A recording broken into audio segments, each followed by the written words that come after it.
Podcast is intended for mature audiences. The views and opinions expressed are those of the panelists and do not reflect in any way those of the podcast partners, sponsors, or affiliates. Enjoy. Hi, this is Michael Buffer, and you're listening to the voice of the people. Let's get ready for Boxing Voice. Every day I'm hustling, hustling, hustling, hustling, hustling, hustling, hustling, hustling, hustling, hustling, hustling. Every day I'm hustling, every day I'm hustling, every day I'm hustling, every day I'm hustling, every day I'm hustling, every day I'm hustling, every day I'm.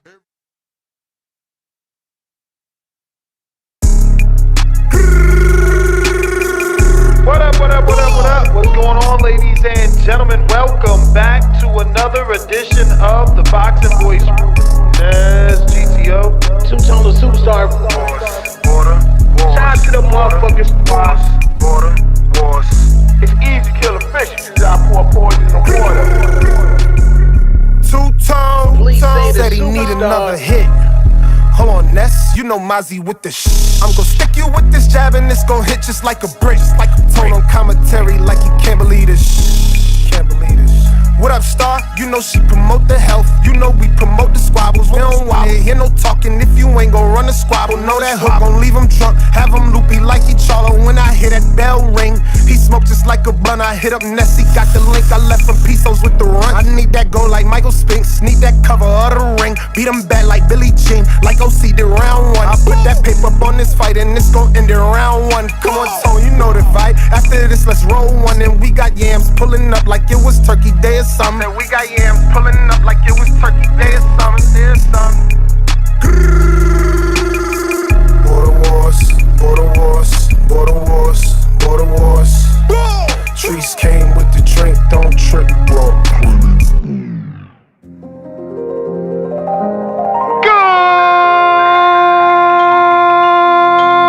Good morning, TBD. Welcome back, ladies and gentlemen, to another edition of the Boxing Voice Radio.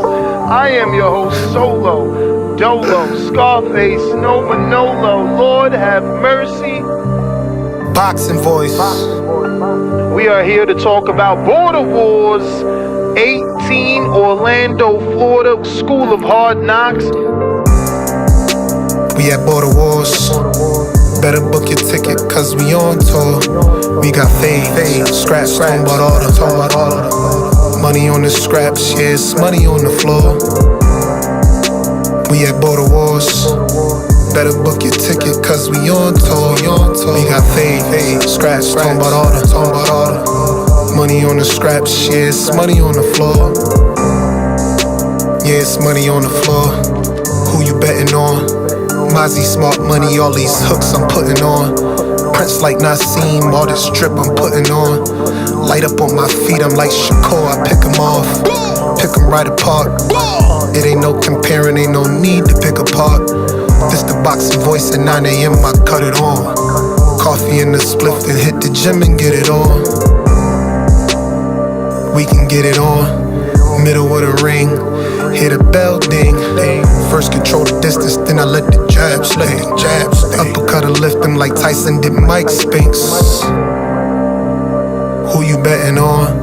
Mozzie smart money, all these hooks I'm putting on. Prince like Nassim, all this drip I'm putting on. Light up on my feet, I'm like Shakur, I pick 'em off. We at Border Wars. Better book your ticket, cause we on tour. We got fade, scraps, talking about all the money on the scraps, yeah, it's money on the floor. We at Border Wars. Better book your ticket, cause we on tour. We got fade, scraps, talking about all the money on the scraps, yeah, it's money on the floor. Bro, help is on the way. Like, pull that nigga up, bro. Niggas don't really get it, though. They don't really get that shit, for real. Only the real ones gonna recognize it, bro. You know the fake, they can't comprehend what I talk about. It's shit foreign to them niggas. What up, what up, what up, what up? Good morning, ladies and gentlemen. Welcome back to another edition of the Boxing Voice Radio. I'm your host, Nestor Gibbs, Solo, Dolo, Scarface, No Manolo. We are here to discuss this weekend's fights. We're going to be talking Bam Rodriguez taking on the champion Antonio Vargas for the WBA World Bantamweight title. Antonio Vargas finds himself in a big fight versus a very tough opponent in Bam. So if you're interested, you know what to do. This is what we will be talking about for the next few hours. We also have some interviews scheduled. So feel free to join us and share the show to help with the visibility and the potential new callers. We're going to be talking about the main event, probably the biggest fight of this weekend. It gets the spotlight. Jesse Bam Rodriguez, the 26-year-old southpaw, is back in action. He's from Texas, but he's going to be fighting in Glendale, Arizona. Formerly the unified super flyweight champ with wins over Estrada, Fernando Martinez. I think he beat Chocolatito as well. No, I don't think he fought Chocolatito, but he steps up to the bantamweight to take on Vargas for the WBA title. Bam has that really, really good footwork. Elite is the word that comes to mind. He can really set up angles, uses his feet well for offense, and gives his opponents all types of trouble. He's very effective. Great ring IQ. Good power. It just makes him a massive favorite in this fight. Even though Antonio Vargas looks to be the bigger man, and he is the champion, a win here for Bam makes him a 3-division champ, kinging him in the eyes of many, putting him in the Inoue territory, and hopefully we can get that fight in the future. Antonio Vargas, on the other hand, is the underdog. Hailing from right here in Florida, via Houston though, 29-year-old orthodox puncher. He's been down a couple times, and that's probably why many aren't giving him a shot. But he's a big man of faith, and he's been waiting for this opportunity. And he's taking risk. He's gone overseas and fought. His record shows resilience. After that one loss, he still became champ. But he's facing a huge step up, a significant step up in class. And he's had some recent wins, including decisions and stoppages, but Bam's skills are just on another level. Antonio is going to have to put out some tricks from his bag to show that he belongs and that he is in fact elite, because now he will be sharing the ring with an elite fighter in Bam Rodriguez. I'm expecting Bam to use his speed and angles to outbox Vargas, break him down, maybe target the body a little bit. He doesn't get, desperate. He doesn't rush Bam.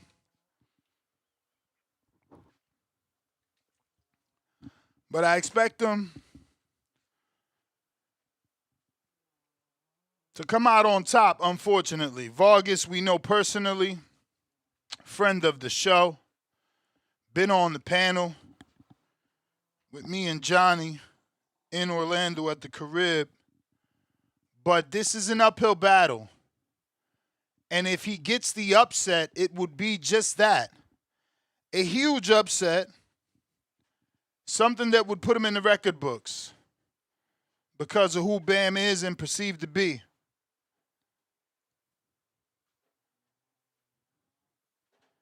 So, yeah, man.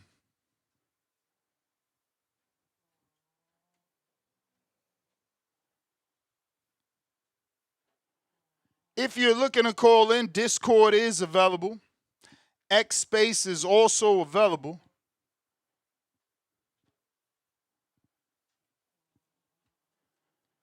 I haven't gotten the Zoom up yet.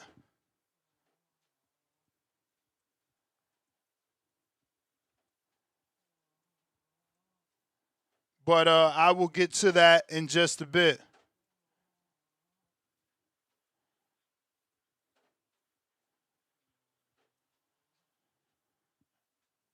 But we got to talk about the undercard as well. Sorry for the dead air. Obviously, this is what happens when you have guests. You got to communicate back and forth. We're going to talk about the co-main event and highlight the undercard. Arturo Caldena, 17-0, 2 draws, 9 KOs. He's back. He's going to be taking on Jordan Martinez, another undefeated fighter, 16-0, with only 1 draw and 15 wins by knockout. So Mr. Martinez may be a good puncher here. This is a rematch. And this fight actually took place in Glendale the last time out. So they're running it right back. It was a draw, split decision. And we'll see how this one turns out. It will be another 10-rounder. And this is only the second 10-rounder for Jordan Martinez. Or actually third, excuse me. So battle of the undefeateds and a rematch in the featherweight, junior featherweight division. The WBC Continental America title rematch will be on the line as well. They fought till a split draw back in February in Glendale. But it was a fan-friendly war, without a doubt. And they're running it back. Looks like our X is down, so I'm going to have to do those 1-minute restarts here. T-minus now.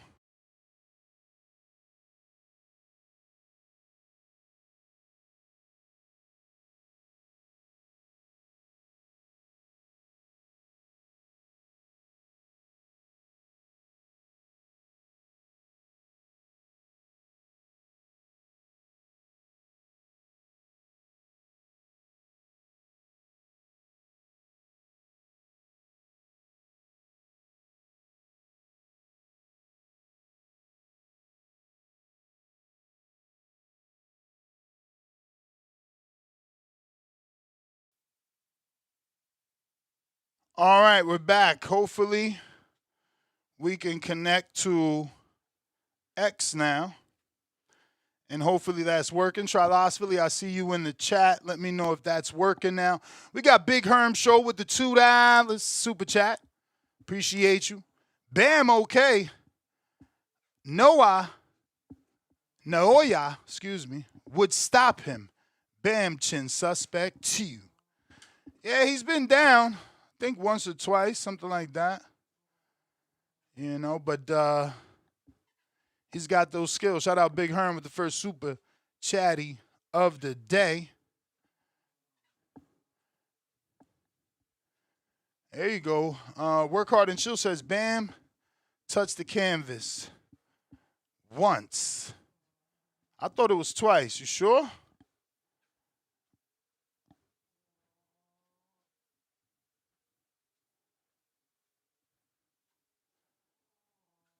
I thought it was twice.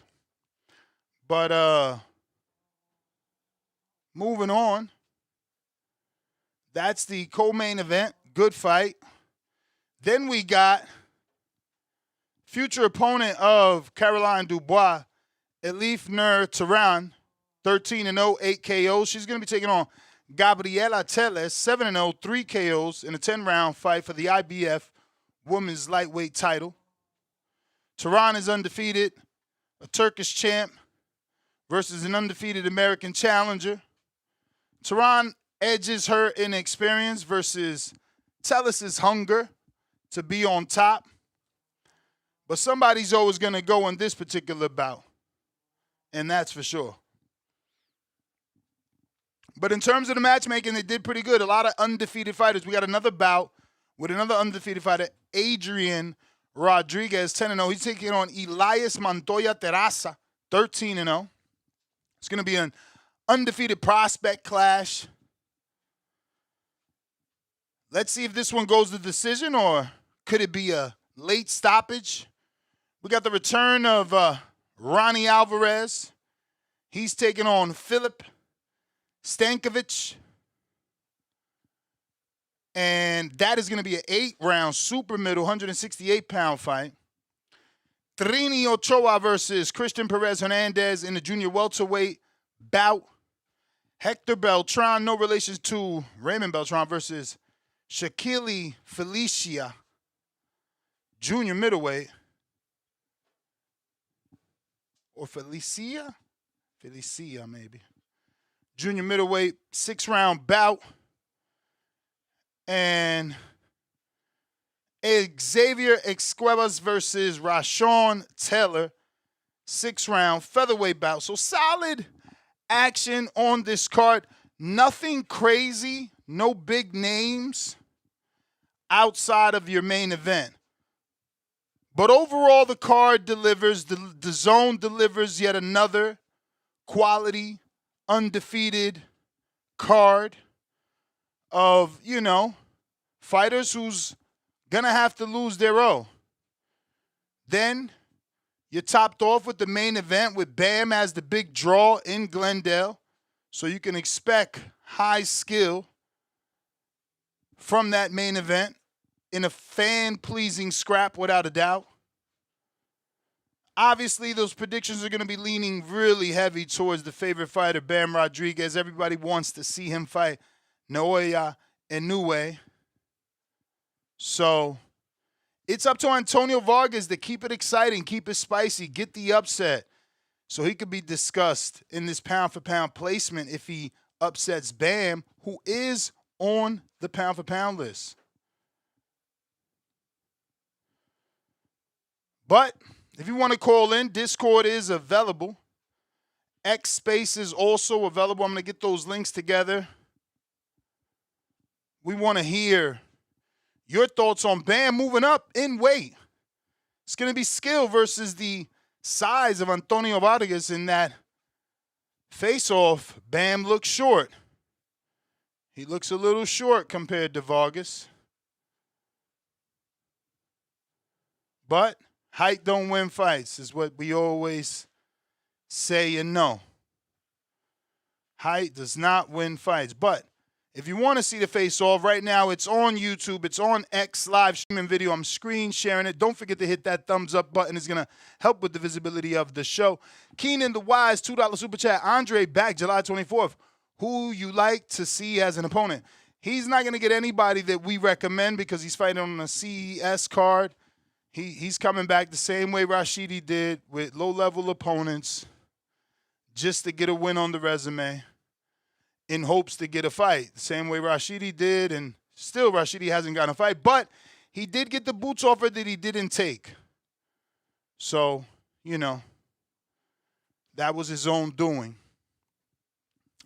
But this is a hardcore episode, so if you haven't already took the time out to hit the thumbs up, I kind of need you to do that right now. We're only at 43, and we really need the algorithm to pick up and boost the episode.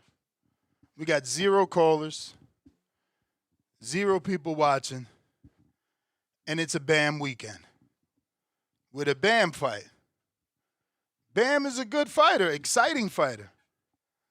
So we should have a little more, fanfare for his fight. A little more excitement and interest for his fight. But hey, what are you going to do? The card is solid. it's just not name heavy. So, you know.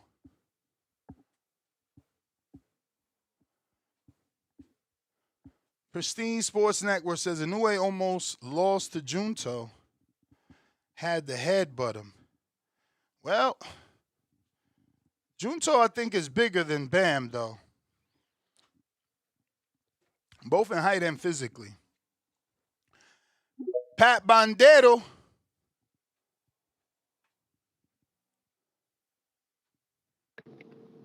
You next, you hear me? Yes, sir. And shout out TBV. Put some respect on the name. How you doing, my brother? What up? Hey, man, like, Bam, I don't know what, like, people not much call for Bam. Bam is like he's like, honestly, Benavidez is my favorite fighter, but Bam is out there, bro. It's just because he's in a small division. But, bro, the dude is like, bro, he's one of them he's also box office, bro. I think Bam is one of them, like, if he wasn't, like, in a smaller class, like, smaller division, I think it will be a contender for, like, the face of boxing. I think. Because, plus, is he an American-Mexican, or is yeah. So, yeah, that's somehow it's a bit difficult with the Mexicans. They don't want to accept him as a Mexican. But as far as the fighter, Bam is like it's an A-class fighter, bro. Like he's first of all, he's got the skills, but not only the skills, he's got the knockout. But not only the knockout, he's a Mexican that's kind of slick. Like he's a come forward Mexican. I mean, American Mexican, but that also is slick at the same time and got power. Now, I mean, this fight's going to show a lot because obviously is he Bantamweight, 118? Yeah, he's moving up to Antonio Vargas weight.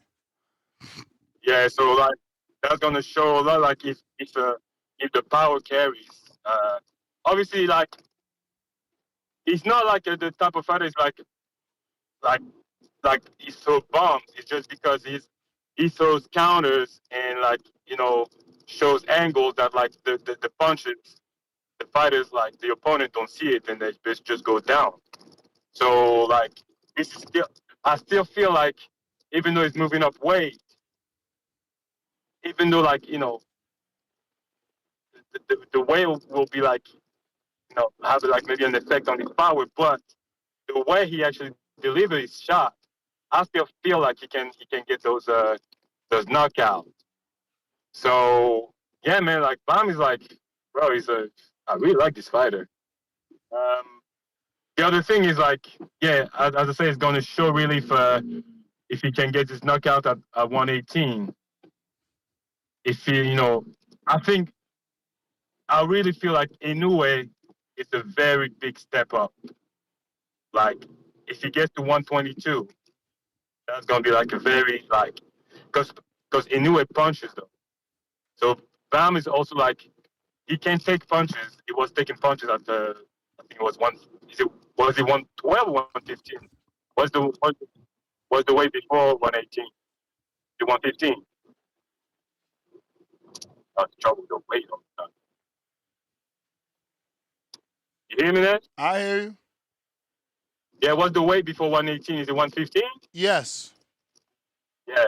So he could take those punches at 115, like, because he's slick, but he's still got like a bit of a chin, so he takes punches to deliver like a stronger punches. But 122, anyway, punches, man. So that's a really, really big step up. But I'm excited to see Bam, man. Like Bam is like, he's one of my favorite fighters too. So yeah, man, people need to connect with Bam, bro. He's a high class fighter, bro. To be honest, I see him as like a kind of like a a Mexican tank in a way. If you think about it, like he's got that like Who's a Mexican small tank? size. What the hell? What? Who's a Mexican tank? He's like a little Mexican tank. Who? Bam, like the Bam. Oh wow.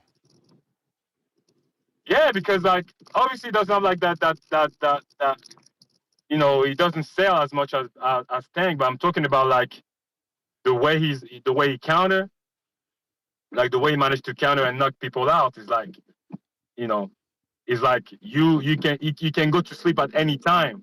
So even though let's say like he gets like, you know, on the he might lose like 2-3 rounds, but still at any point of time you can go to sleep. That's what Tank does as well. So, but yeah, man, I'm still looking forward to see Bam, bro. It's a big step up. Like, I mean, it's a little step up now.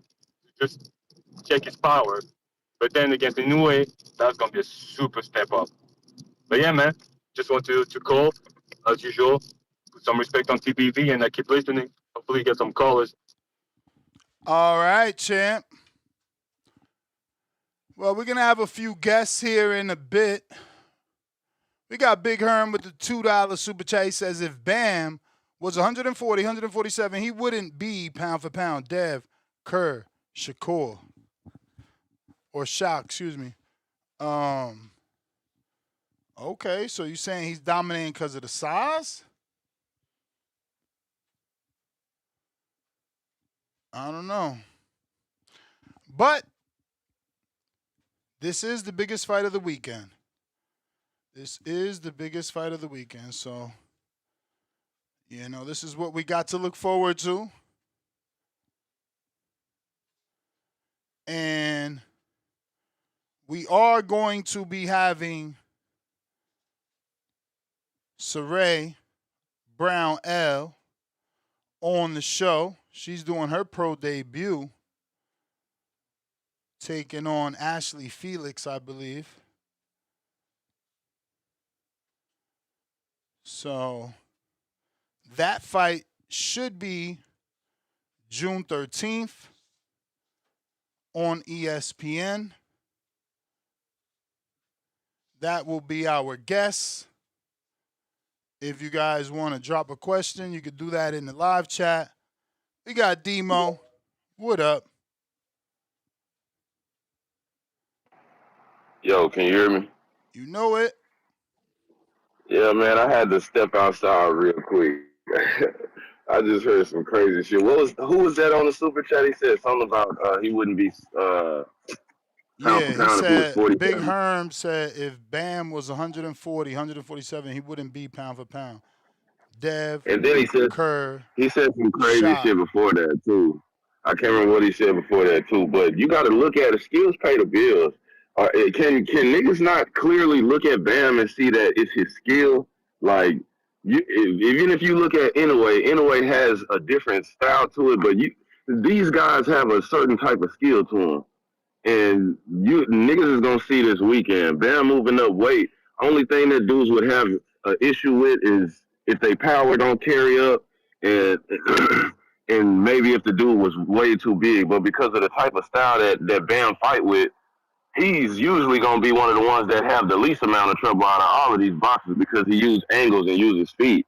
He not just relying on just his offense or just his defense. Like, the angles against a lot of fighters that don't know how to deal with it is going to cause issues for them already. So as long as his power goes up with him, he probably going to beat the shit out of this dude like he do everybody else.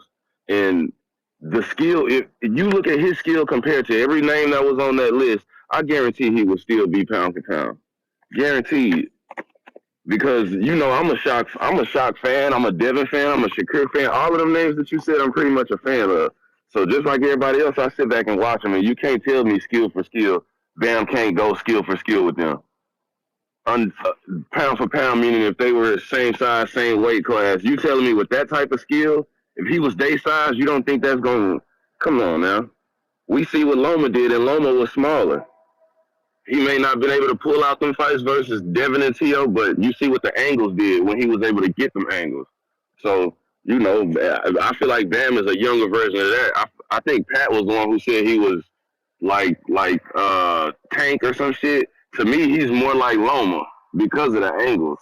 Yeah, he knocked dudes out and all that, so he's got more pop on his shit for sure. But he's an angle fighter. He's never just standing in front of dudes like Tank do. Never. Like, and I've never seen him lose 2 to 3 rounds. I think he said that shit too. When have you ever seen Bam lose 2 to 3 rounds? I don't think nobody can pull up where he done lost 2 or 3 rounds. I don't think that's even been a thing yet.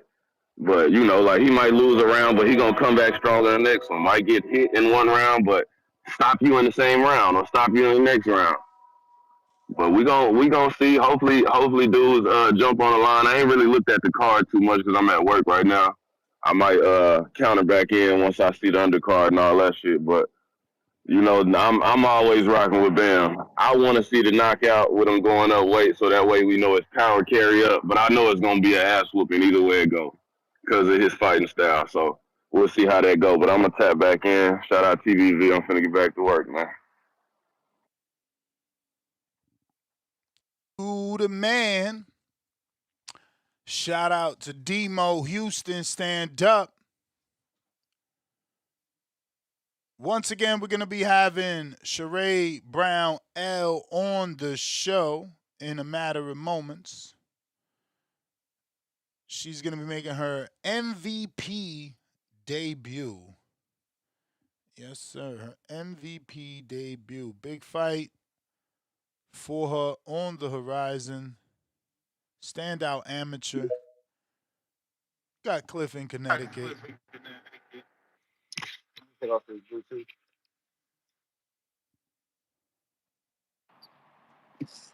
Yeah, What what's up? good, my boy?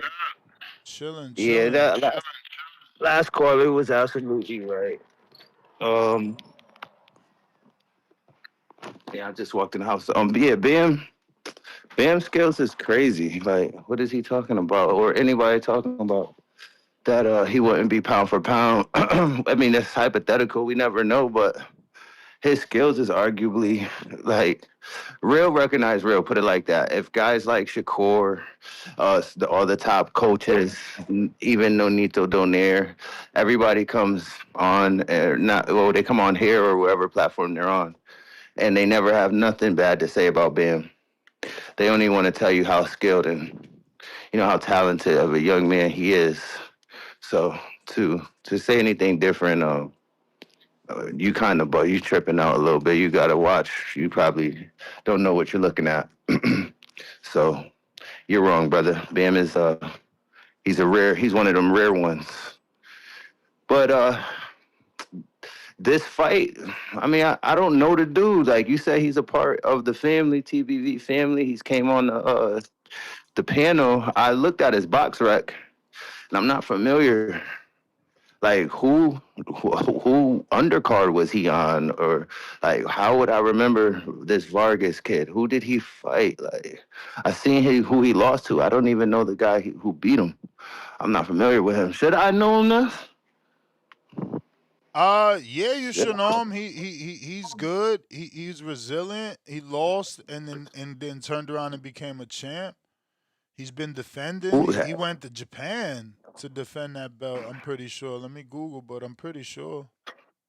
Was he on any big undercards, even if it wasn't regular? He's the regular champ under Satsuni, and I think Satsuni might have vacated or something, and he got elevated. I don't know what's going on. You know, the WBA is the WBA, but Antonio Vargas is a decent fighter. You know, he got that draw, like I said, in Japan, so you already know. He went over there, defended. I think I did see that fight. Then when he got a draw, he fought the guy twice, or no? Oh no, I don't know. I don't know, but I did watch some of them Japan cards though. It's hard to keep up with these little man, guys. He never been on that level. You know how it go. Yeah. Them little guys is hard, but I've watched a lot of them Japan cards at 4, 5, 6 in the morning because that's when I'm still at work. So I might have seen them and don't remember them, but it's Bam ain't about to lose. More than likely, he ain't gonna lose.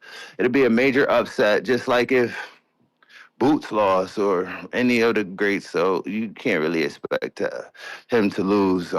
He should win easily. I don't know if he's gonna stop the guy because he's moving up, but Bam should make light work, whatever he want to do. I don't even know the dude he's fighting, but this how good Bam is. Whatever he wants to do to this dude, he will do. If he wants to be smart and methodically break him down, like we seen Bam do, he will do. If he wants to run you over, he will run you over. It's not that many people that could really compete with him. That's why we want to see him fight anyway. And I mean, I think I like Inoue better because Inoue got more athleticism and close to the same skill set. Like it's neck and neck, but with the athleticism of Inoue, the quickness, the feet, the jump back, jump in, out. Like I think Inoue is just he's my favorite little guy. But I really that's the fight I want to see is Bam and Inoue. So hopefully this gets Bam, one step closer to that fight because that's really the best fight under the 26 pounds. That will be the best fight to me. But that's my call. I don't got much to say about these guys that weigh less than my girlfriend. All right. Damn, less than his girlfriend. Hey man, this is this weekend's fights, bro. It's crazy. Shit slow. Shit is slow, but Bam is a great fighter. So hopefully he could turn up the action and make us all happy and satisfied come Sunday, right? You also got that boxing insider card, with the undefeated heavyweights this weekend. What's going on? Khaled, Indiana. Yo, Ness. Yo. Hold up, let me take you off the Bluetooth. Hold up. Do you? All right, we good? Straight. I bet. Yeah, man. Shout out my man Bam Rodriguez coming back to this decent fighter, pretty good fighter. He's a game guy. Shakur Stevenson said that he gave him one of his toughest fights in the amateurs. Granted, they was teenagers at the time, so guys have gotten better. Guys have, what I'm saying, like gotten better skill sets. Guys are men now, but that was just what the pound for pound guy said. He said this guy's a game guy. He gonna start off a little slow, but once he on you, he on you. So I think it's gonna be a decently entertaining scrap.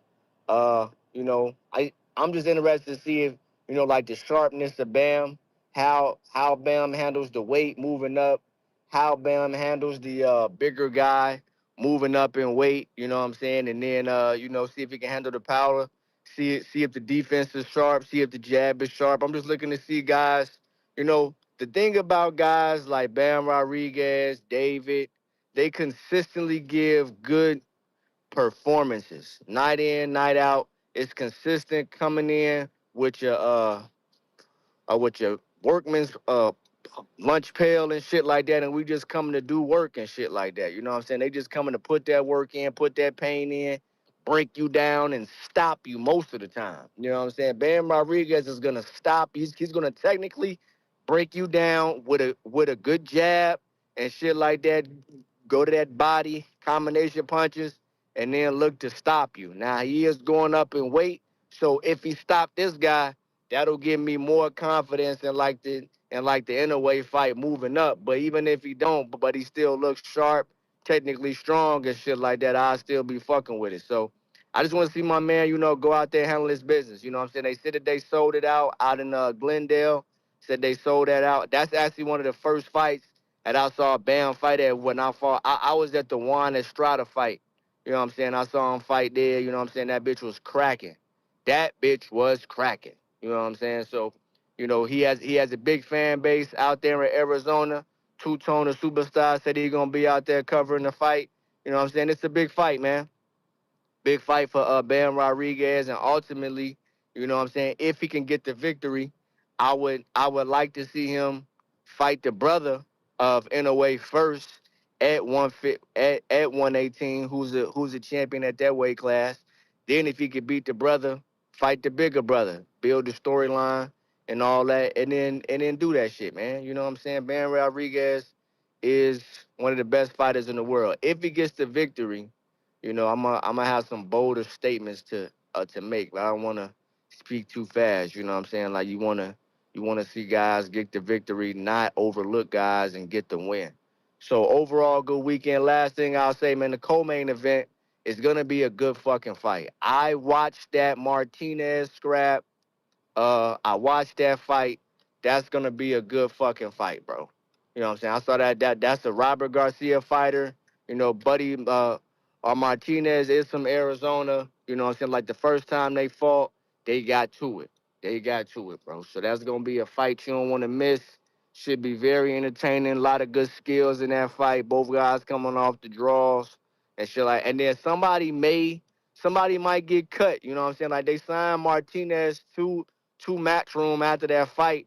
You know what I'm saying? I'm not sure what the offer was, but whoever lose that fight might gotta move around and shit like that. So it's gonna be an interesting bout for both guys. So looking forward to seeing it. So shout out my man Bam Rodriguez.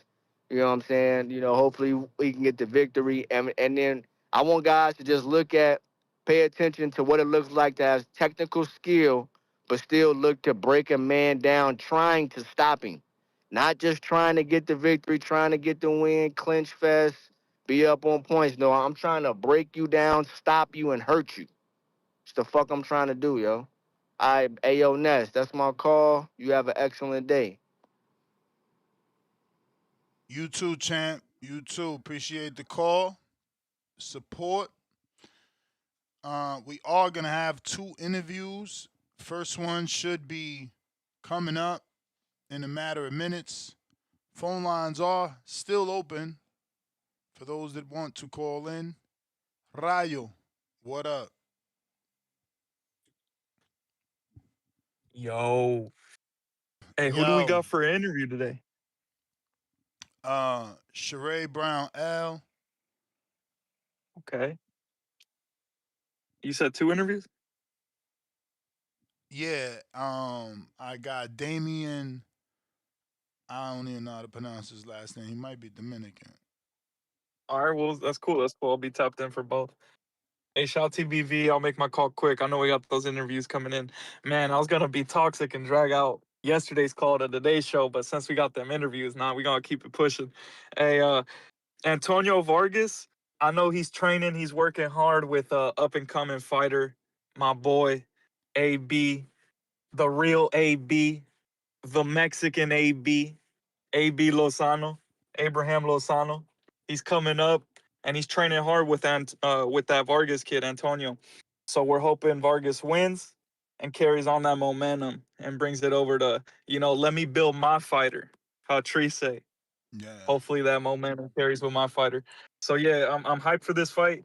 Bam though, I gotta give credit to Bam. I never really fuck with Bam because I them little weight classes, but in his recent training videos, he looks fucking like he's put on some weight. Like he looks strong for a little guy. He looks strong. So I'm interested to see how he matches up against bigger dudes like Junto. Uh, Fuck, that was the first one that came to mind. Like Rafa, big dudes, big tall dudes. I'd like to see how he, goes up against them dudes. And I guess Vargas is pretty tall, so I'm interested in that. That's my call. Shout TBV. Let's go. Knicks are gonna go on a 4-game losing streak. Is because they had that shitty president ringside or whatever. Let's go. Shout TBV. All right, all right. Man, I ain't heard this much talk about the Knicks in forever. They must be doing okay. I don't fucking know nothing about that stuff. You feel me? Discord available. X Spaces also available. Shout out to Vega for the pickup. I had no clue. I didn't even run Discord. But it's up and running now. And speaking of, we're going to go ahead and get that Zoom going and the landline for those that are interested. But if you're watching this on X live streaming video, do us a favor, hit that retweet, that repost. That's going to help with the visibility of the show. It could potentially get us some new callers to extend the show further, getting you through your workday, ensuring you have some boxing entertainment and conversation. So we're gonna do the Zoom now. Got the X ready for y'all. Again, this is just not a big fight. Someone in the comment section says something like, "This is a lack of star problem," and is he right? Potentially, potentially. That's why so many of us are kind of missing Tank and what he brings. Even the Canelo fights ain't been the same since the Bud fight, and even before that, they weren't good. Like, the Skull fight was cheeks. Nobody like that, you know. So, yeah, there is a lack of excitement, bro. These guys really need to try to do more to captivate. It's sad. We got more callers calling in about Adrian Broner and his live streams than actual fighters fighting. Let that sink in. Strange times we're living in, bro. Strange times. But hopefully everything goes well with our guests and we can oh, they in the finals? I didn't know that. I really don't know what that means. Is the finals like playoffs? What exactly does the final mean? Is that like the last two teams that play and then the finals for the championship, or is there like another thing after that as well? But yo,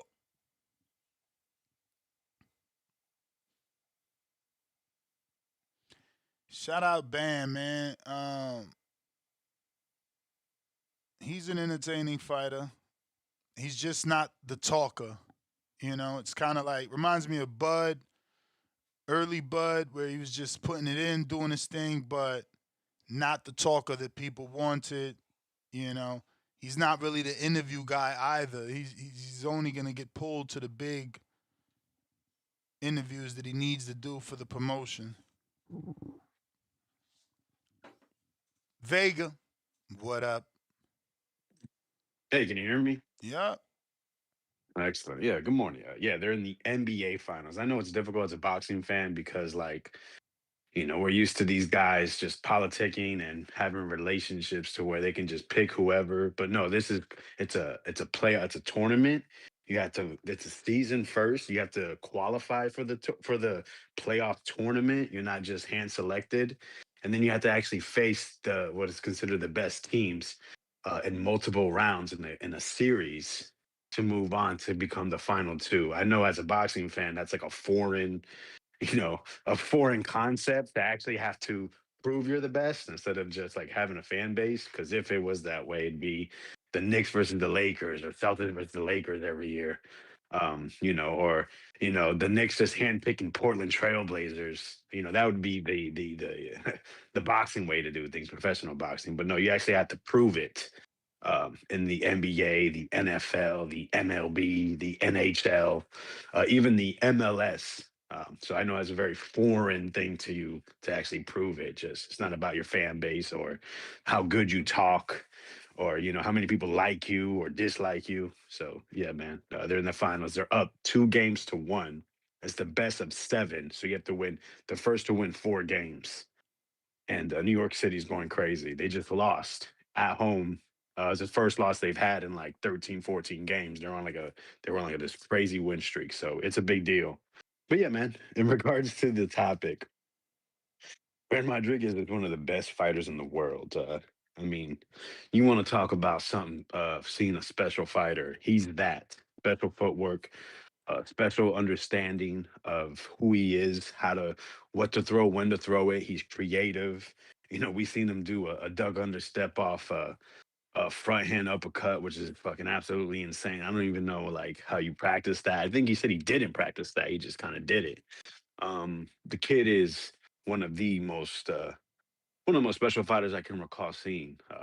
Just in terms of not just skills, but action as well. You just don't see those blends too much. A lot of times we see these technical fighters, and he is technical, but he likes to fight. Shout out to Robert Garcia for helping develop this guy. I don't think he's ever had someone that that can mix it up with the type of footwork ever. It is a shame that he is part of these smaller weight classes because let's be honest, the smaller weight classes aren't very deep in talent. But Bam's doing a great job to help promote it. And I like the push. You used to say there is no push, but he is pushing to move up in weight. I think it's more because he's not a talker. It's not very loud, but he's now pushing that. Hey, after I win this fight, because I fully expect him to win, uh, he's out going out there anyway. But not now. Oh yeah, it's Takuma. He said Takuma will probably be next, and then they're going to work their way to anyway. So that may not be the most appeasing things to your ears, but I think in the grand scheme of things, I think that's the best thing. I think honestly, perfect world, he would have been fighting Takuma now. But Takuma just had to fight just chose to fight the Japanese legend. What is it, Kasuda Ioka, who actually beat his brother. So um, there is a connection there of some sort. But yeah, beating little Inoue to fight big Inoue, I think is a great for storylines. I know a lot of you guys are children and like storylines, like a bedtime story. So that'd be a good bedtime story for a lot of you guys. Um, Antonio Vargas, I remember when he was in the Olympics, it was a pretty, I want to say huge deal, but it reached casual fans where I was for people that actually know of boxing or used to watch boxing in the 90s. I used to have conversations at work about him. He was fighting out of Kissimmee. It's a couple hours north of where I reside, where I grew up. And I've had conversations with a couple people within my job about Antonio Vargas. We were watching his career, paying attention. He was getting local coverage. So yeah, U.S. Olympian. He was born in Houston, raised, I believe, in Kissimmee, trained by his father, who's of Puerto Rican descent. I think his mother's Mexican.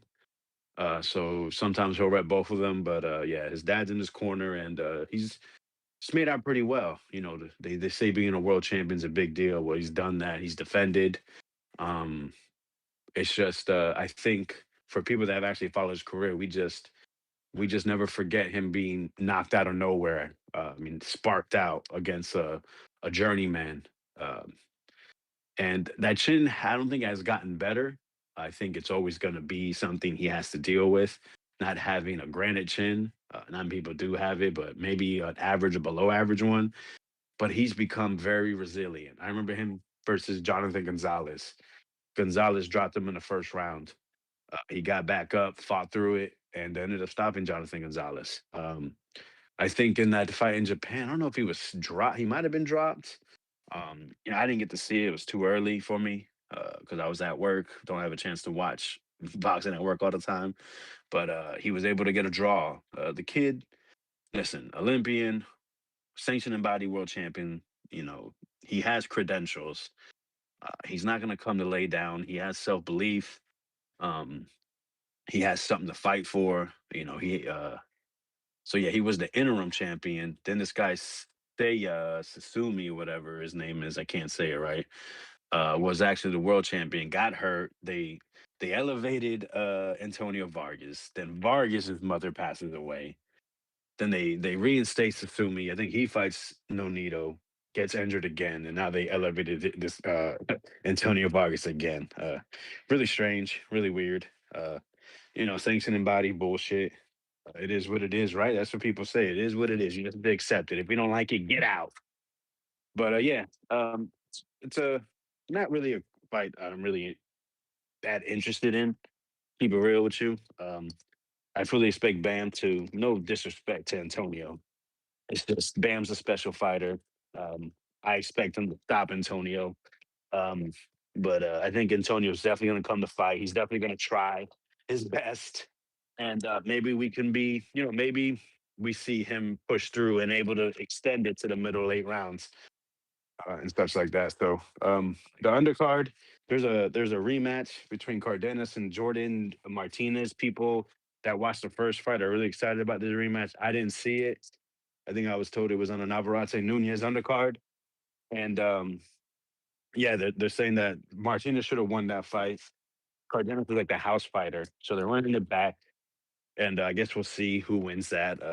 I'll try to watch the first fight later. And then they got that girl, Turan, the girl from Turkey, the power puncher, the one that knocked out Beatrice, the Olympian. She's fighting Gabriela Tellez, man.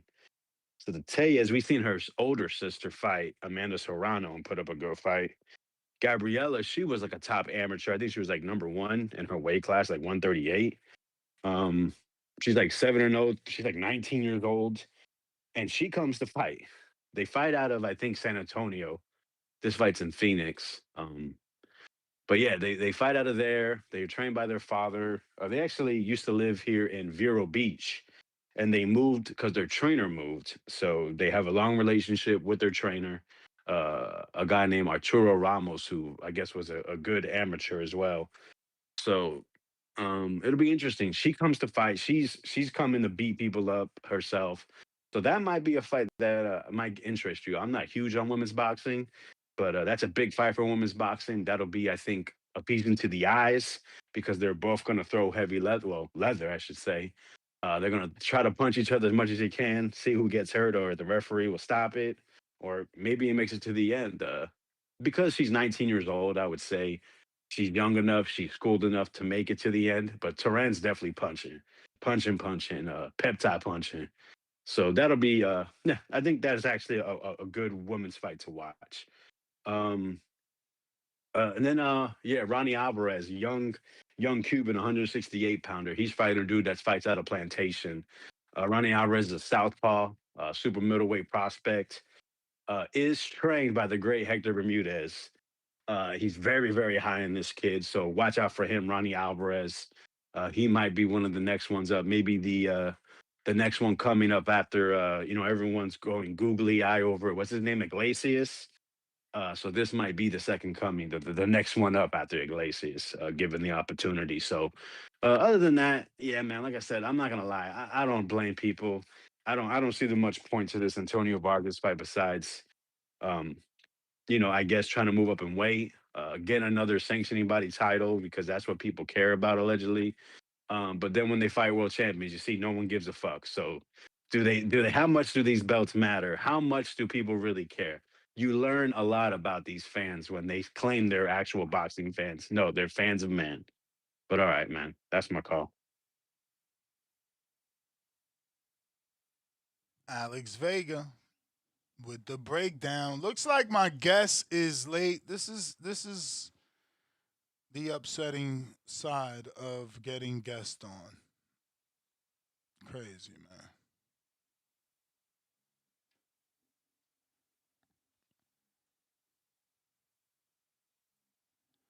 But phone lines are open. If you're looking to call in, let me make sure that I made the link public for Zoom and Discord and the landline as well. But all those will be able to be found in the description in a matter of minutes. And I don't want to end the show, man. I want to get these interviews, man. These guys and girls need the attention. Oh, fuck. Guys and girls need the attention, but not everybody's a morning person. I understand that. Not everybody can do that good old 9:30, 10 o'clock. Bo Rogers. Uh-oh, we got a late guest. Who's this?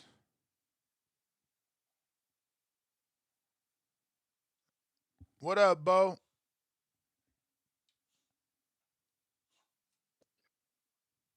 What's going on with you, man? What up? Nah, shit, man. Chilling, man. Just chilling. Yeah, man. There's a lot going on. There's a lot going on. A lot of ducking. A lot of. I don't know if it's ducking. I don't know what's going on, really. But something need to happen. But you know, I've been hearing guys say that this year been. I hear some guys been hyped up about this year in boxing, and some guys complaining they ain't got the fights. It's something that people forgot about Fundora and Keith Thurman already. That was a goddamn hellified. I'm still thinking about that motherfucking ass whooping. That shit was goddamn entertaining to me. The fights y'all saying y'all want to see and shit. I don't know if them fights will really bring that type of action and stuff to the table. You know, Zuffa and all the stuff these guys got going on. You know, it's all good. I want to just see some fights right now. It really don't matter. Shakur, I told you he was gonna duck. Well, I ain't gonna say he ain't ducked them yet, but he don't act like he really want to fight O'Shaquie Foster. I don't think O'Shaquie can beat Shakur though. I thought he could, but then I went to thinking I have to go back and look at some of them fights. I don't think he can beat him. Shakur looked like he had a whole lot of size on him too when he got up in the ring with him. So I don't know how that fight will work. But O'Shaquie do got a good jab. You got your guess next. No. Oh, good. What's been going on though, Ness? How I feel to be what you just turned 47. 47. Feeling good, ain't it? Oh yeah. Yeah, Cannot motherfuckers be complain, acting. man. Cannot complain. Thank the Lord. Truthfully. Oh yeah. Oh yeah, cuz to make it as far as we done made it, cuz hey, all we can do is be, thankful. You know what I'm saying? Losing a lot of people every time you turn around, motherfuckers dropping off every fucking week, every other day. Motherfuckers going away from here, bro. Telling you. Shit be hitting close to home too. But we ain't meant to be here forever anyway, so I just keep on pushing. I don't worry about it too much, man. Try not to let nothing goddamn stress me out no more. I stopped doing that shit. You know, Got to protect your mental health. You know what I mean? But but yeah, Ness, I seen the picture you had posted up. I'm proud of you, man. You hit your goal. I like to see that type of shit, man. I like to see, but you doing your thing. You inspiring a lot of guys to do their thing. You know what I'm saying? I like to see that shit. Appreciate But it. back to your boy, but back to your boy Devin Haney.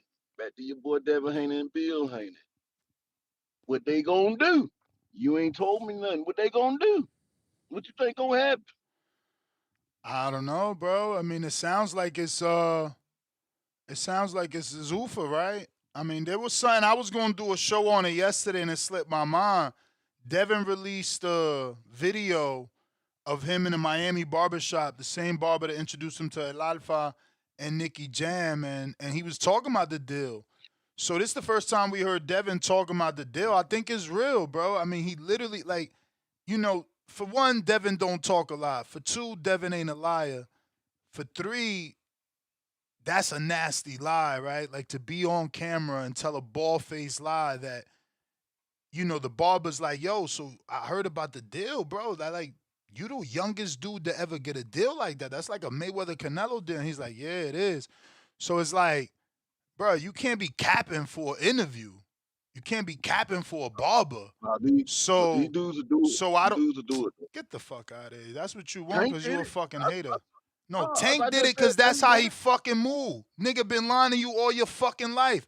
He told you he was gonna fight all of them. They all on the list. Keep the belts. I'll get it for free. Nigga say he'll fight every fucking body under the sun. Of course you don't believe that motherfucker, but the one that runs to the smoke and fight everybody, I ain't that's the seen only who he nigga you fought. fucking second What guess because you Smokey? a weirdo.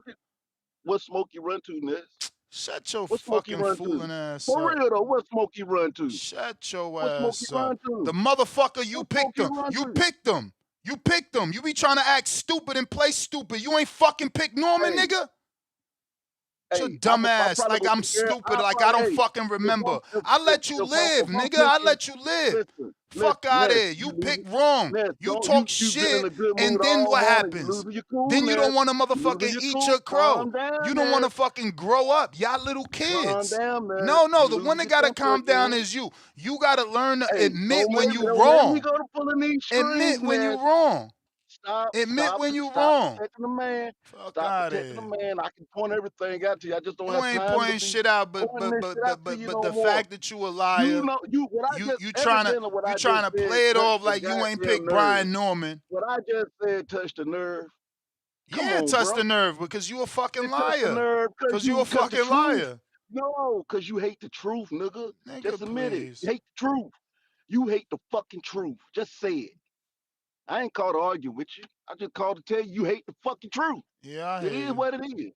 You done called me a weirdo, all that shit. God Hell damn, yeah, hell yeah. good Cause goddamn only turn. a fucking weirdo would say I like don't Tank see. do when I Tank ain't don't fight worry Shakur about. like he said he I don't would. worry about that. He ain't Hey, fight Devin like he said he would. He ain't fight Tio like he said he would. He ain't fight Campbell, but you gonna talk about you. but I That's the don't one like you nobody. believe, man. I don't like Shut your people. But ass I up. don't. I got But another Ness, call. I I don't don't like even when need to people give you call extra me out. time. Get the fuck Yes, out I of don't here. like when Get a people. counter punch, nigga.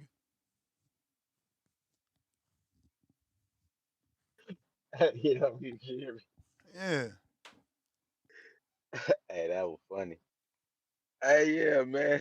Shout out to y'all this good Tuesday morning, man. You know what I'm saying? It is a beautiful day. Hopefully, y'all are all feeling blessed. You got to know it. As far as this Bam shit, man, I'm not gonna lie. I like Bam, man. He a highly skilled fighter, man. I don't know why people be sleeping on him. I mean, shit, his last performance wasn't it on the Haney Benavidez card, man? He knocked that boy out, man, in a little unification fight. That shit was very very impressive, man. I mean, he not beat up what the three legends that's down there, didn't he? You know what I'm saying? People want to act like they old, but it's like it's not like he waited them boys out. He's still 23, 24. He was just a young dude who fought the champion. That's like if Moses Akama beat up fucking Tyson Fury or some shit, or beat up fucking Usyk, you know what I mean? Yeah, they're older, but that man 21. He ain't like he's been there for a long ass time. He's a young dude who just fought the legend that was there. It's not like Tank versus Loma who waited 10 years or some shit.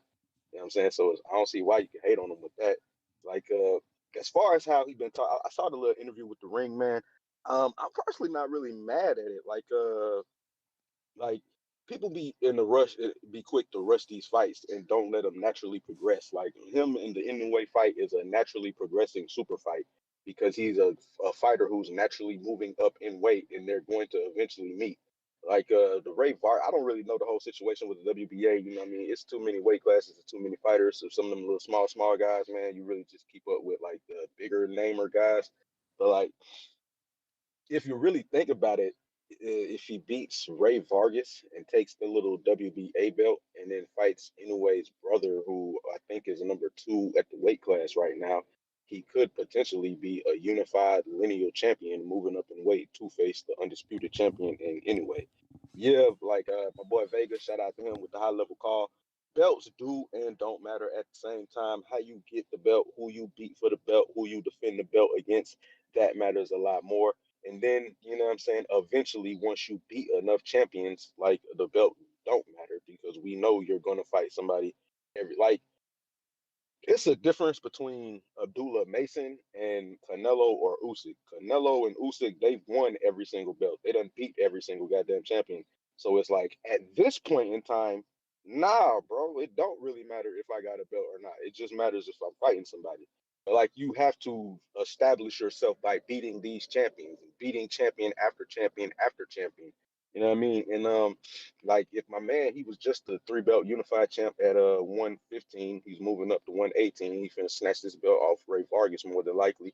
If he beats up Inoue brother, yeah, it's a good storyline, but that's gonna be probably another lineal title because he's going to get rated after he knocks that boy out. You know what I'm saying? If he knocks out, I mean, hell, that boy might get like $20 million paydays or some shit like. Well, I ain't gonna say that like $10 million paydays, man. He go over to Japan and fight Inoue and Inoue back to back, knock both them boys out. You know what I'm saying? But I mean, I don't know. The second one's gonna be tough. Iowa, Bam from America, so I'm going to ride with him. But Naoya in Japan is going to be a very difficult matchup. So we gonna see. But it'll probably be good too to fight the brother first because you're gonna get a look at the style because they pops train both of them. So like it just makes a lot of sense. You know what I'm saying? It makes a lot of sense, and you're naturally gonna progress to that fight. Like what if you like at worst it might be summer next year. You know what I mean? Like okay, early it could be early 2027 for real, for real. Like, so I ain't really tripping. You know what I mean? I will personally have been saying for a minute, I would like to see Bam fight the little brother first for that belt and then fight the big brother for undisputed. So I'm cool with it either way. Um, Damn, anything else going on, man? I don't really know. That might be all I got for you. I don't really know, man. Oh yeah, hey, the return, the real comeback, man. Y'all talking about this tank shit, man. The real comeback is in a couple weeks, man. The big fish, he's back. He finna come to Australia. He finna beat the shit out that boy Tim Zoo. Respect to Tim Zoo, but we finna beat the hell out that man. If we finna return, we finna show y'all what it is, man. Y'all thought we was counted out, man. Y'all thought you left us for dead. Now, nigga, we back and it's back to that action. You got to know it. Shout out to y'all, man. Blessed to the chat. We out. Alright. Man, slow day and even the guests are dropping the ball. Even the guests is dropping the ball, bro. But Discord available, X Spaces also available. If you're looking to call in, now is the time.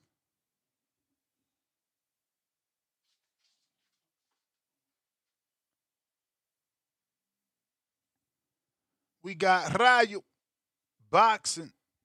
What up? Hey Ness, what's up? You doing free community calls or what? You give me a free minute to shoot off?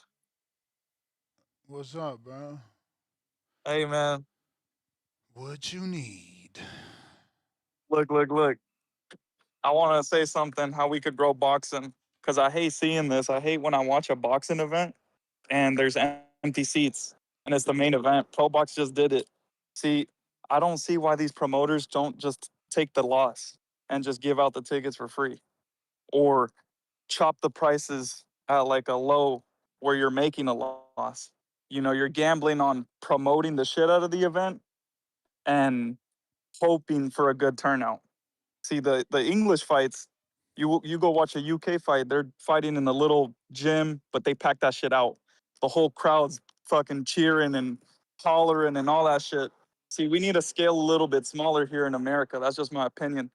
See, I can't believe we're letting the Zuffa team do it before us. You know, they already got the UFC Apex. That's always something that I wanted. I wanted like Top Rank or DAZN or Matchroom just to scale small because I hate seeing a Matchroom show and it's the main event and the seats are fucking empty. It's like, what the fuck? Just take the loss. Like 2 days before the event, if you see that nobody's buying tickets, chop the motherfucking price in half. You know what I mean? Yeah, that's my call. I just wanted to make it quick because I know earlier we're talking about why there's no buzz, why there's no hype. It's because of that, bro. We're getting out motherfucking priced.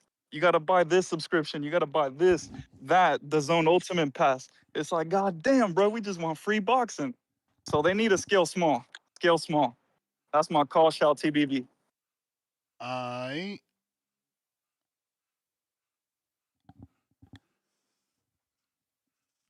Shout out Rayo. Hopefully we get that second guest on.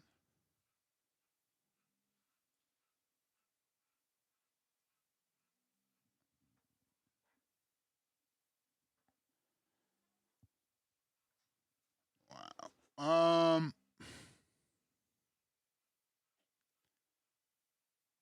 I'm sorry, I'm here trying to text, see what's going on. Alright, here we go. Finally got some bubbles.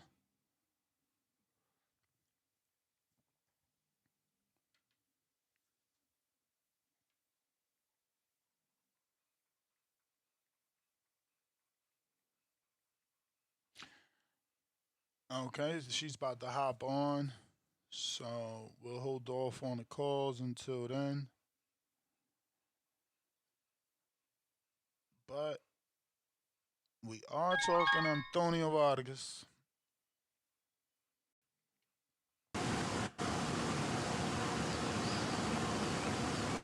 Sheree, good morning. How are you? Good morning. I'm good. How are you? Thank you for having me. I'm good. I'm good. Thank you for being punctual and giving us the time so that we can introduce you to our audience. So you're having your pro debut. You're signing MVP. This must be very exciting for you. Very exciting. I'm very excited. I'm prepared. Um, this moment represents years of hard work and sacrifice.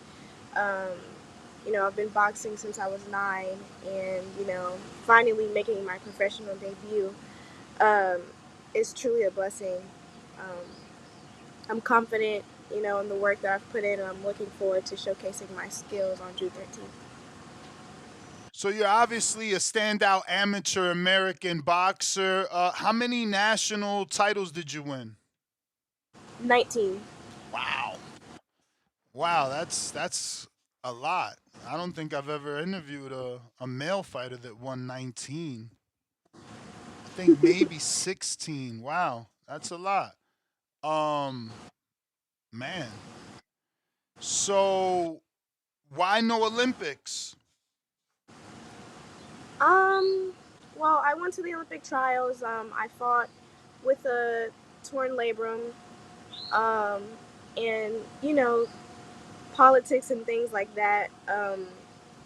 I just, I didn't win the Olympic trials, and either way, I feel like if I stayed around for it, I would have world titles by then. By the time of 2028, I feel like I would have world titles, and my name would already be known. And yeah. Was MVP your first choice? Because they're rough, they're relatively new, so I don't know if, as you were, having your amateur career, you always seen yourself fighting with Top Rank because you're a Michaela Mayer fan, or maybe you wanted to go to Salida because of what you've seen Clarissa do. So yeah, were they always your first choice? Yes, absolutely. Of course, we've thought of other places, but MVP has definitely, like, I always wanted to be with MVP. They've shown genuine commitment to developing fighters, especially women's boxing. And what stood out the most to me is like MVP. They The way they promote their female boxers, what they're doing for the women. They just signed the deal with ESPN, and these are just big things that I'm seeing. All of these women get the shine that they deserve, and for my debut, I will be fighting on ESPN Plus, which is like the biggest thing ever. And I've never thought in a million years that my debut would be on ESPN, or on such a great card with amazing women headlining. So yes, MVP has definitely been my main choice, and I'm so grateful that they decided to have me to be a part of the team. That's what's up, man. That is definitely, something that makes people happy, right? Like, you had a goal and you've already accomplished that. So obviously, I'm assuming you want to be a world champion. That's what you set out to do this for, correct? Or did you have other, I guess, another agenda? Was this more about becoming famous? Do you want to be rich? Or is it more about becoming the world champion for you? I would say every athlete who dedicates themselves to their sport, or their dreams, is reaching the highest level. Becoming a world champion is definitely one of my goals, and but right now I'm focused on the process of getting there, of being a world champion, of showing my skills in every single one of my fights, and focusing on improving in learning things every day. And also, um, you know, what you said about like the fame part, and um, I would really like to use my fame um, for bigger things, for helping others, um, using my platform as yeah, using my platform for bigger things, greater things, helping other people, helping other women, know that they can, with helping them do what they want to do, um, and also inspiring people, hopefully inspiring them with my story, and hopefully inspiring them with my boxing and my fighting and how I am as a person. Um, yeah.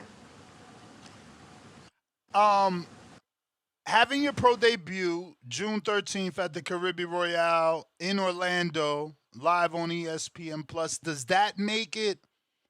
I guess. Do you were you happier to hear it was in Orlando, because it's not that far from Marietta? Like, you know, I'm not sure how many people would drive, but if you wanted to drive, you could definitely drive.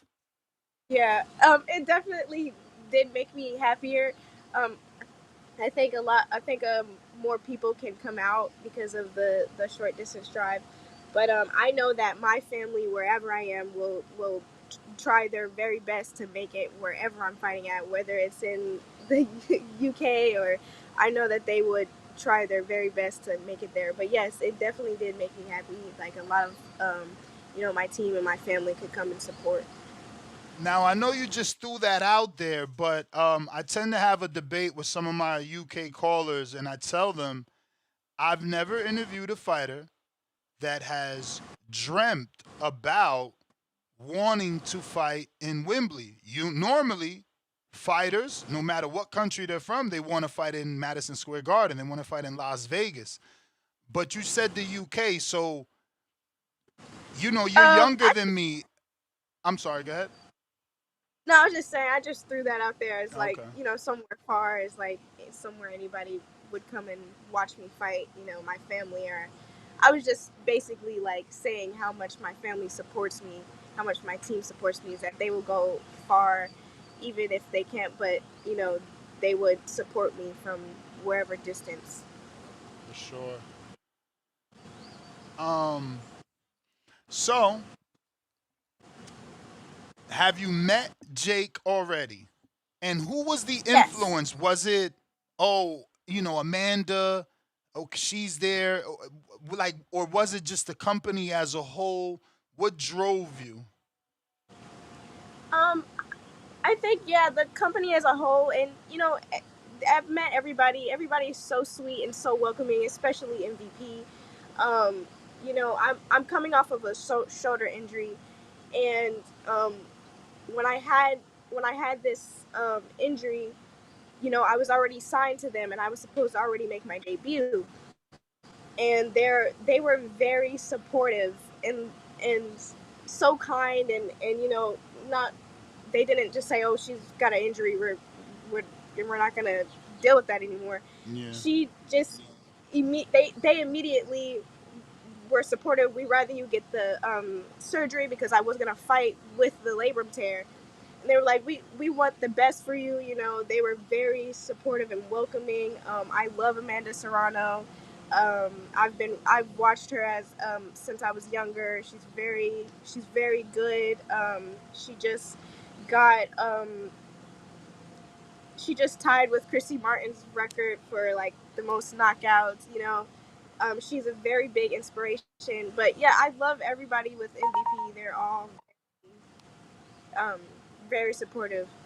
That's great. That's great. So, do you think because of your amateur background and just fighting on a high level as an amateur, you're not experiencing any of the you know debut jitters, maybe I anxiety? um I'm gonna say that I do have I'm nervous, of course, because it's a completely different ball game than the amateurs. 8-ounce gloves, no headgear. But my amateur background has prepared me well for moments like this. So I'm used to this feeling, um, and I'm glad to have years of gained experience. And I feel more excited than nervous. I think it'll be like a mix, like a nerve sided, excited and nervous. Um, but I trust in my preparation. I trust in my camp and my coaches and my team and I'm ready to perform. All right. Well, we're excited for the debut, man. I obviously had the opportunity to meet you in Atlanta and your dad, and he's spoken very highly of you. And we see how well the Lugos are doing out of that gym. So you come from a good gym, and we're excited to see how far you can go. So for those that don't know, what weight will you be debuting at? And is I'll that be just the deb- debut, or will you eventually go up or down as you see how you feel? I will be debuting at 108 pounds. And I think I want to try to stay at this weight. You know, this weight is basically my natural weight. Um, and, but, from there we'll see. Uh, I'll go up in weight or, whatever me and my team decides. For sure. Yeah, because when you're starting off, you're not really used to doing the camps that it takes for a pro fight, so you end up losing more weight than you thought you could, and people eventually either decide, you know what, I can go down a weight class, or I'd rather go up a weight class. So have you already checked out that landscape at 108, or are you making decisions based off how you feel in your own, you know, I guess, weight loss goals? Um, I just feel great at this weight. I feel fast. I feel strong at this weight. And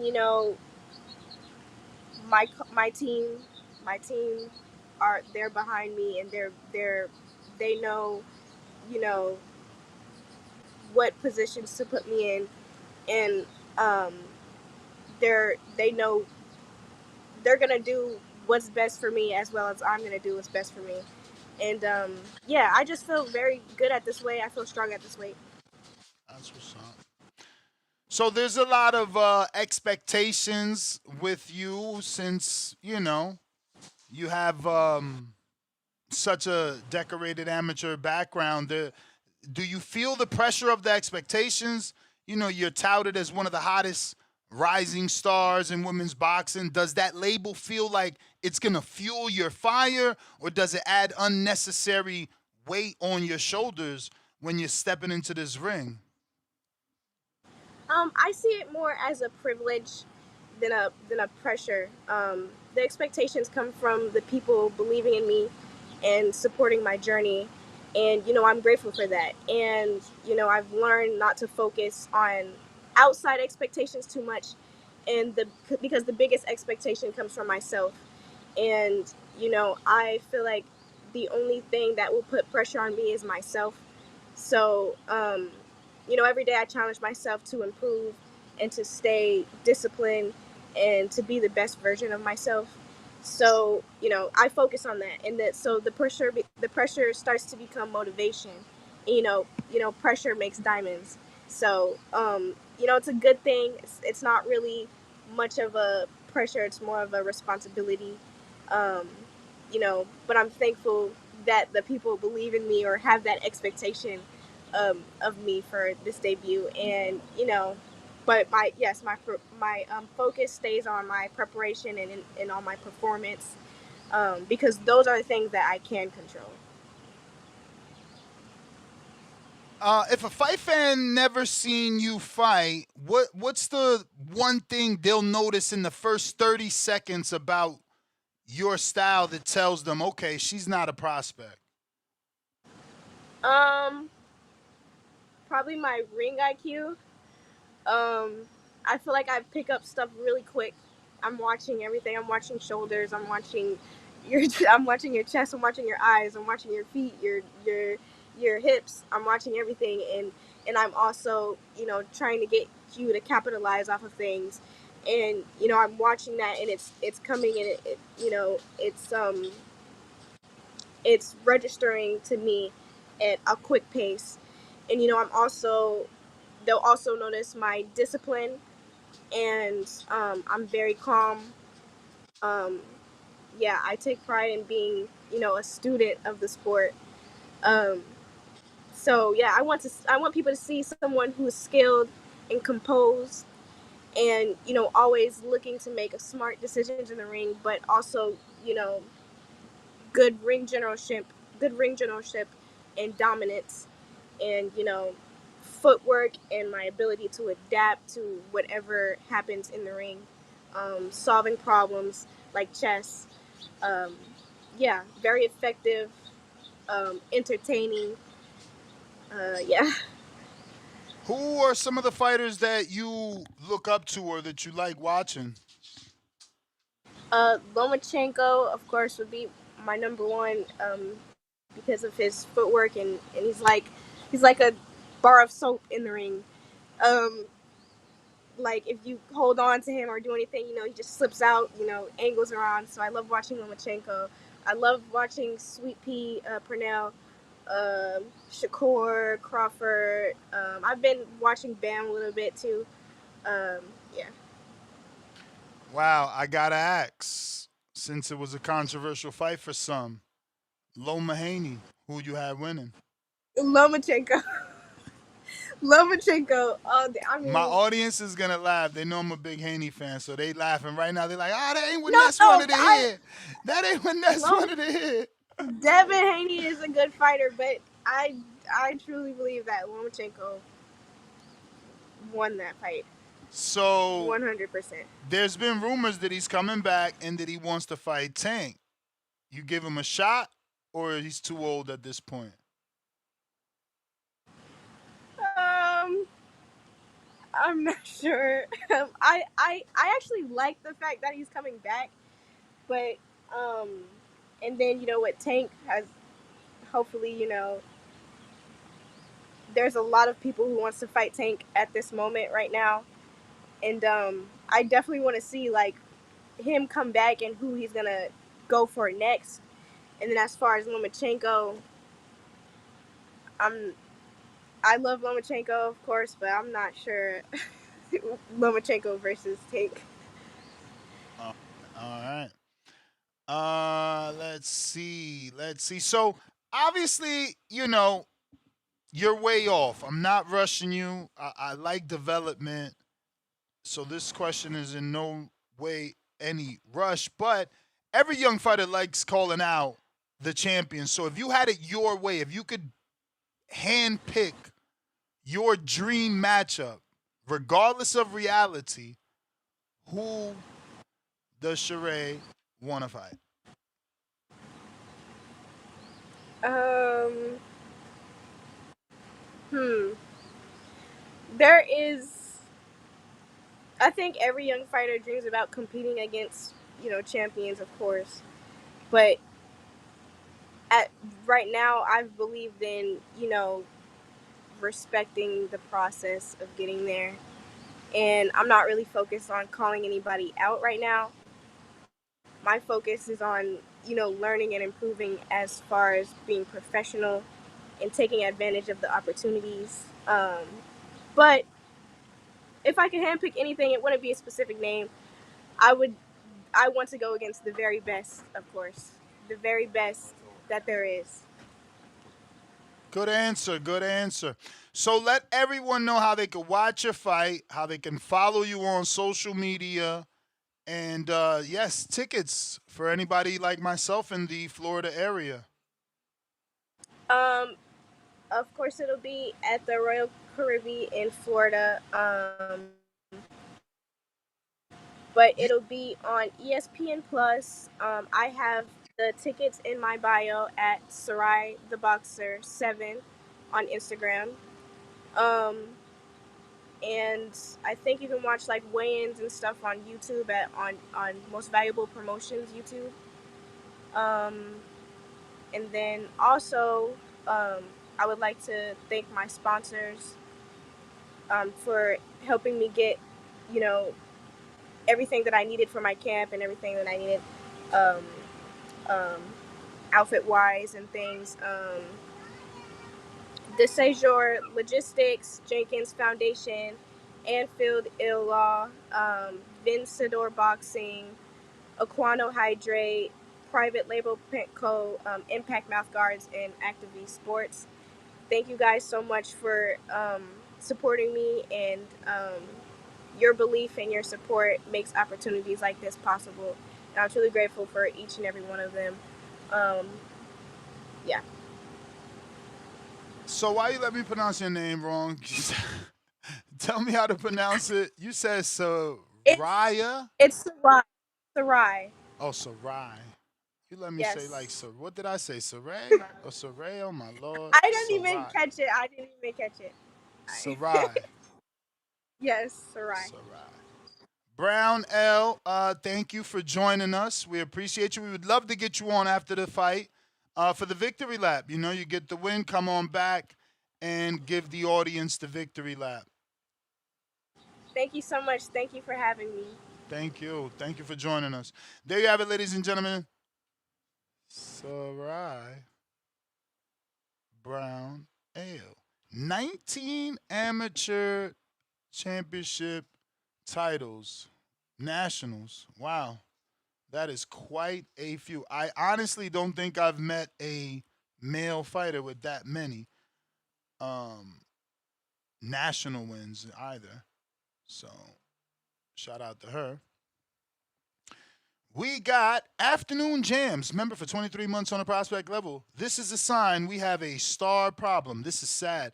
Yeah, you are the super chat that I was speaking about earlier when I said you brought it up, and it's true. These guys, as good as they are, they don't move the needle, man. They don't move the needle. It's crazy.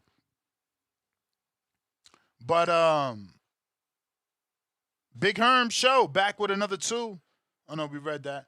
Leonard Sterling, pound for pound, number one in the chat, snatching that status up from Big Herm. WA put Satsuni in champion in recess, injured. Vargas elevated to WBA champion. Brown L, if she will return to the amateurs, try to qualify for the Olympics.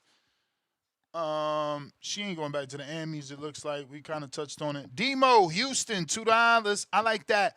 Khaled, whoop his brother first, then him.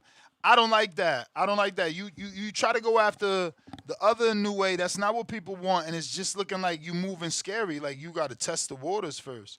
Jesse Hernandez, welcome to that champ level. Salute, champ. The champ is here. The champ is here. The champ is here. Leonard Sterling back with another 2-pounder. Many saying Nestor Bravo versus Rolly August 8th on DAZN. Whoa. Ain't that a Caribbean Royale fighter? Shout out to the WBA connecting PBC. Well, not really. You don't need that connection because Amaury Piedra is Cuban and so is Rolly's manager, Louis De Cubas. We got a counterpunch for Rayo, courtesy of Bones 13. Bones 13. And Leonard Sterling back with another 2-pounder. Hearn claimed they be 13,000 in Arizona. That's hype. I mean, people saying it so loud. Pound for pound number one in the chat. Leonard back with another 2. Sarai Brownell is her name. Debut at 108. Voris. Yo, Ness, what's your thoughts on the Jahad Tucker Eldy Sireno fight? Bruh, I am going to get hate, so I'm waiting to the weigh-in because I know I'm going to get hate on that fight. I know I'm going to get hate. But y'all know who I'm riding with, man. It ain't hard to tell.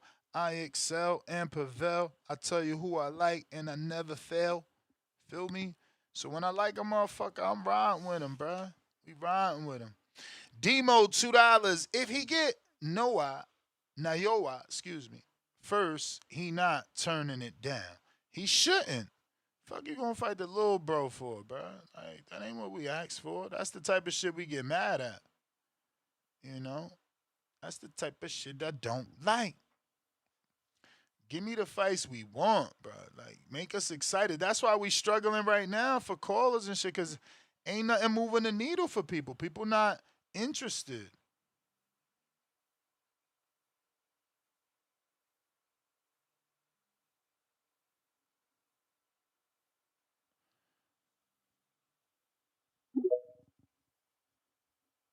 Bands, what up? Hey man, Ness, I'm not even gonna say my staple, man. Stop all that complaining, bro. Let that man move how he wanna move, man. You ain't say no when Devin Paul reaches pro Who you grades. talking about, bro? Hey, look, but I'm not. No, I'm not even going to that. I'm talking about the Bam situation, man. But look, it's funny that that young girl, shout out to her. I just followed her. I'm trying to get into women's boxing. But when you asked her that question about the Lomachenko versus Devin Haney, obviously it was funny because I just rewatched that fight too. And yeah, man, Lomachenko put it on Devin Haney in those later rounds, man. I mean, it even started like in the 8th round, dang there. So I don't know. Initially, I had Devin Haney winning because I thought he won that 10th and that 11th round. But then when I watched it, I'm like, bro, even the 12th round, he didn't do a lot of work. So I can see why people said that. Now I had to rewatch that fight like 2 days ago. But yeah, early on in those rounds, he definitely had a lot of good body work in there. But yeah, man, we got Bam versus Vargas. I don't even know who's on the undercard. I think I looked it up. It's a lot of smaller guys and some middleweights on there. So I mean, I really don't know. Obviously, I'm gonna watch the card because Bam is the main event. Um, but yeah, man, Bam. If Bam wants to go get the little brother first, let him get the little brother, man. And then go get the big bro. That's 2 big paydays. You know what I'm saying? Probably be on the undercard of one of those big fights. You know what I'm saying? So, hey, Bam, go get paid, man. Do what you got to do, man. It's your career, man. Hey man, this is crazy that Ness is always complaining about other fighters, but when it comes to Devin Haney, we don't get no complaints, bro. None at all. This man ain't been in the ring in this fucking June. Like, people gonna forget about Devin Haney. You don't got nothing that's gonna last Not to you. make people You think talk about. about him every day. Hey, bro, guess who I didn't forget about for a whole year and a half? You forgot about Abdullah. You couldn't The remember mo- his name. the monster. Nah, I just didn't want to say it today because that was a good interview with that girl, and I had to get to those points before I forget them. But yeah, man, you already know who's back, and you were talking all this shit like, oh, these guys on the other side they have make believe stories, make believe. Now look at it, man. Now look at it. This man about to get 5-6 million to fight Tank Davis.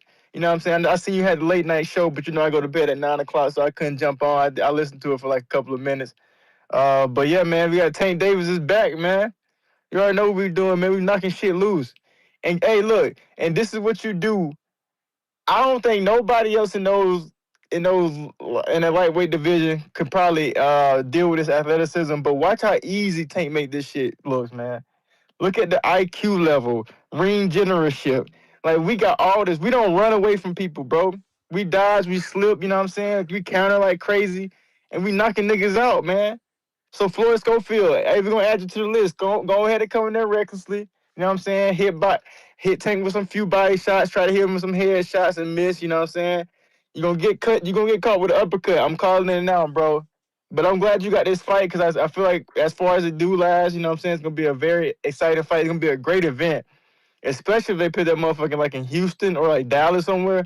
Because you got the Floyd Schofield fans out of San Antonio. You know what I'm saying? So I feel like it'll be a great event. Or even bring Tank back to San Antonio. I remember he fought Barrios in San Antonio, and that was a sellout. You know what I'm saying? So bring it to San Antonio. I don't know, but I feel like it needs a bigger market than that.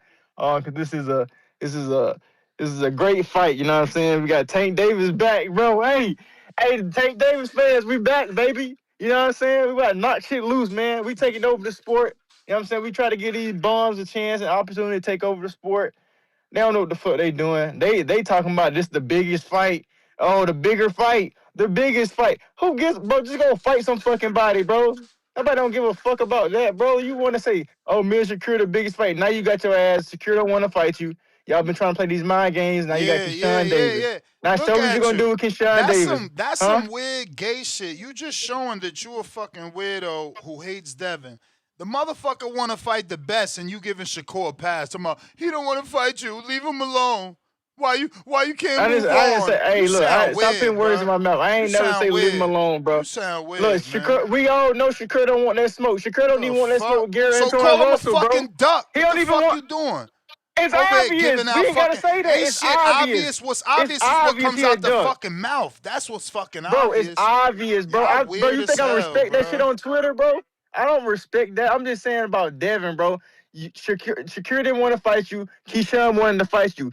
Stop going back over there, bro. Stop making all these tweets, bro. Saying, what's the point of saying it's the biggest fight? Motherfucker, you just degraded Bruh, the you fucking be fight with talking Keyshawn by hella saying shit. that weird ass shit. Listen to me. Fuck out of here. You need to stop talking so much shit, cause you trying to push Keyshawn off. Ain't that your boy Smoke? The nigga that Keyshawn be all in his fucking face, having your man look like a church mouse? Fuck. Oh, now you want to drop off. You ain't got shit to say there. Oh, weird ass. Nigga, stay talking about Devin, won't mention shit about Abdullah getting walked down on at a press conference, got walked down on. Then on stage, got showed out. Like, fuck is you talking about? You sitting here talking stupid. This nigga want to fight the best. You ain't saying shit about Abdullah ducking. Abdullah ain't mentioned Keyshawn fucking name. Abdullah say his fucking name. Got your heart out there. Shit, tell him fight Keyshawn. Keyshawn want to fight him. Don't Keyshawn want to fight Abdullah, motherfucker? You ain't said shit when Abdullah pivot and went left and fought Cordina, old little ass moving up. You niggas be gay as hell, man. But that's why I'm right here. I'm always tell you fucking moving like a weirdo. Bobby, what up? I see the hate is strong this morning. Nah, niggas is weird, bro. They move weird. You sitting here throwing shit in the air when your own fighter doing duck moves. The fuck we talking about? We gonna laugh it off because he knew? Oh, this is first title defense. Fuck is you talking about? Xander went in for the champ. Xander went in for the fucking champ. It's a two-way street. You gotta hold. No, it ain't no two-way street, nigga. If you tough, do tough things. Don't just talk tough. Punk ass niggas, man. He gonna take on a tough fight. He ain't give us a big. Nigga, ain't he trying to fight fucking Shakur? Don't get hung up on, man. Don't get fucking hung up on. Why he ain't fight Rolly? Man, Rolly ain't no fucking body. You know why the fuck he ain't fight? Man, shut the fuck up, man. You getting hung up on, man. Shut the fuck up. It was the WBC. He the real. Shut the fuck up. Talking about why he ain't fight Rolly. Another idiot. Did Rolly have any money attached to that contract? You fucking nincompoop. Mike, what up? I ain't got time for no idiots today, man. It's fucking 80 degrees in Florida. It's hot as fuck here too, my dog. I swear 80 degrees feeling like 100 degrees in 2026, my nigga. It's hot. And guess what? That nigga Shakur Stevenson on a hot seat too, Bands. Shakur Stevenson on a hot seat too. And that's my dog. But that's right. And that nigga Debo Dev moving like Debo Dev. Nigga, you scared of this 30-minute timeout. You want to make a joke. Sit on the fucking stool for 30 minutes, you weirdo. Put that nigga in timeout. You in timeout. All these corny ass typers that want to make jokes to make another dude they never seen in their motherfucking life laugh. I'm gonna time your dumb ass out for a week. Hey, they're moving like Debo. It ain't no excuses, man. These niggas talk so big and bad. Now they're putting their ass on that motherfucking fire. You know what I'm talking about? They applying that pressure on that motherfucker, man. And I rock with it, fucking Shakur. You know what I'm saying? We got Bam coming up this weekend. I ain't gonna lie, I have never watched a whole Bam fight. I ain't gonna lie, bro. I can't get into it. They too little for me. They too little. I like heavy hitters. You know what the fuck going on, man? I just called in this motherfucker one time, seen it was getting a little heated, and I heard Shakur and Dev hating one more time. Yeah, them niggas is ducking that nigga Dev. They ducking Dev. Devo Dev coming through. Niggas is tucking they chains. Devo said, it's your bike or we gonna keep it at my house, nigga. The fuck? What's wrong with them boys? Devo dead. He came back, reincarnated. Ryan Garcia thought he had one. Hell no. And I'm mad about it now, too. I was just thinking about it. Before that Ryan Garcia fight, That nigga Dev was getting into his zone. He beat the shit out of Regis. And he was about to try to do the same thing that nigga Ryan, but Ryan was fucking loaded. Shout out to Debo Dev, man. They cheated Debo. You know what I'm saying? But they said Cream always rides to the top. I'm riding with Debo Dev from now on. Cause he moving like a real one, man. Shakur Stevenson, man. Stay off of fucking Twitter, man. Stay off of fucking Twitter. And tell Jay you want a real fucking fight. And you don't need no fucking security, aka Keyshawn. You the security man, Keyshawn. You ain't the business man. You the security man. You the doorkeeper. You making sure everything stays safe. You protecting the prize. Who the prize? Shakur Stevenson. Who running y'all shit? Jay fucking Prince. Everybody know he's a fucking scam artist, and he got him two of them right now. You remember he had Floyd at one time. He got two of them right now. He trying to figure out which one of the best. But he gonna keep all his eggs with Shakur. You know what I'm saying? It's up to Keyshawn Davis if he gonna rise to the top. Cause Shakur gonna be protected. He in protection. Shout out to Debo Dev, man. Shout out to Debo Dev. Shout out to the boxing voice. Hey, don't panic, y'all. Don't forget. That's the gives, man. It's hot as fuck. Go hop in that motherfucking Corvette, man. Do your fucking thing, man. Hot as fuck out here. But don't panic and don't Nah, I'm forget, y'all. We're chilling. about to get up out of here. Help is on the way. Keep doing your fucking thing. That's the gives. Hey, out in the bay. Come and talk your shit, my dog. Come talk your shit out. Shout out to the squad. Squad up. Out in the bay. What do you say? What do you say? Hey, that Bam fight looked like it's going to be a very interesting fight. The guy he's fighting got a 58% knockout ratio. Um, so it sounds like he got some pop. I think I've seen him fight before. I'm not sure, but it definitely sounds like he got some pop. You know. Um, yeah, man. Um, I heard that he was supposed. I heard Bam was supposed to be fighting anyway after this fight, but I don't think it's the anyway people think it is. I think it's his brother that Bam signed up to fight at 118 next. I think that's the way that he's fighting next. Um, which not a bad fight, you know. He's one of the top dogs in the 118 division as well, you know. Um, so if he don't get the monster, you know, don't be surprised because they be. It just I just heard he's fighting anyway after, but don't be surprised it's not the right anyway. Um, I heard that Shakur moved up to 147. Is that true? Nah, that's what they want. They trying to make the fight up there. Oh, okay. Yeah, I be hating false news. So I'll be like, well, let me ask next this, you know, so, because when I looked it up, I didn't see anything about that. So I hate when people just throw out false news, man. Like, bro, if you want to be a reporter of some sort, you got to do your work. You know, just throwing out false news don't help nobody. Um, and it makes your credibility looks bad. Just like you was getting on round one. You know, if you're lying, you're just making yourself look bad, and ain't nobody gonna trust you. Especially no boxer's gonna trust you because you're lying. You know, so if you want those interviews from major boxing professionals, he needs to stop lying. Even the small little lies can ruin your credibility. So that's one thing. But he's not even on right now, so he probably can't even hear me. But yeah, man, that's one thing that people need to work on. So But yeah, man, I definitely think it's gonna be a good fight. It may not be a stoppage. I got to do a little bit more research before the fight, and I gave my predictions probably Friday about it. All right, that's my call. All right, Al in the Bay, Rich O.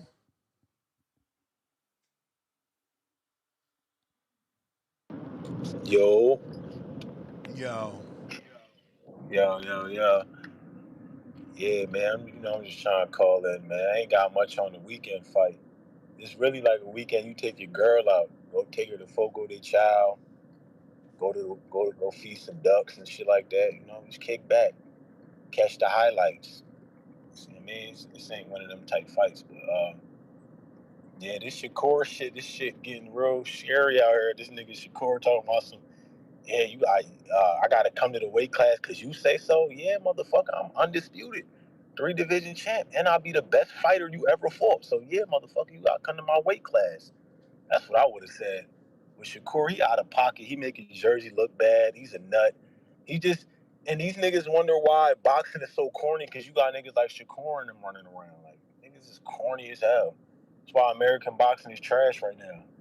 But Abdullah Mason and all them.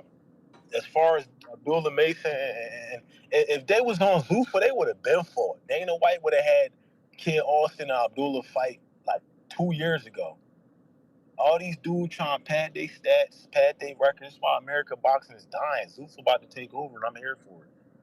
I ain't with all this duck shit, man. This shit getting trash. I'm really sitting back looking and shit like, yo, we ain't got nothing to look forward to. Yeah, we got the Errol Spence and Tim Zoo fight coming up, but this shit ass, man. Like we gotta do better, man. We gotta call fans. Gotta call for these fights. Stop dick riding. Stop touching toes. Stop grabbing ankles. And What the call. fuck? Call. I'm dead ass, bro. These niggas gotta stop dick riding, bro. Like they gotta stop being man fans, man. And tell at your favorite fighter, tell them to fight these niggas. But that's all I got, man. I appreciate you. Last call for them callers. Last call for them callers. If you're trying to call in, now is the time. This be the strangest thing, right? I didn't do the BAM show Monday, and everybody's like, yo, it's BAM fight week. It's BAM fight week yesterday. So I do the BAM show today. And there's zero hype for BAM fight week. Unbelieves. Unbelieves. Discord available. X spaces available. If you're looking to call in, now is the time.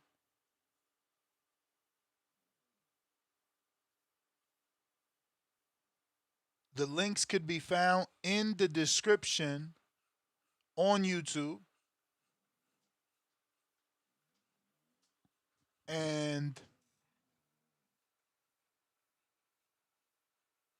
the landline is there. The Zoom link is there. Discord and X Spaces as well. For anybody looking to voice their opinion, or we're going to end up having an early show. Ness, GTO, Instagram, and Twitter. Catch me at the Boxing Voice if you want to talk some boxeo, and at Ness GTO if you want to talk health, fitness, and longevity.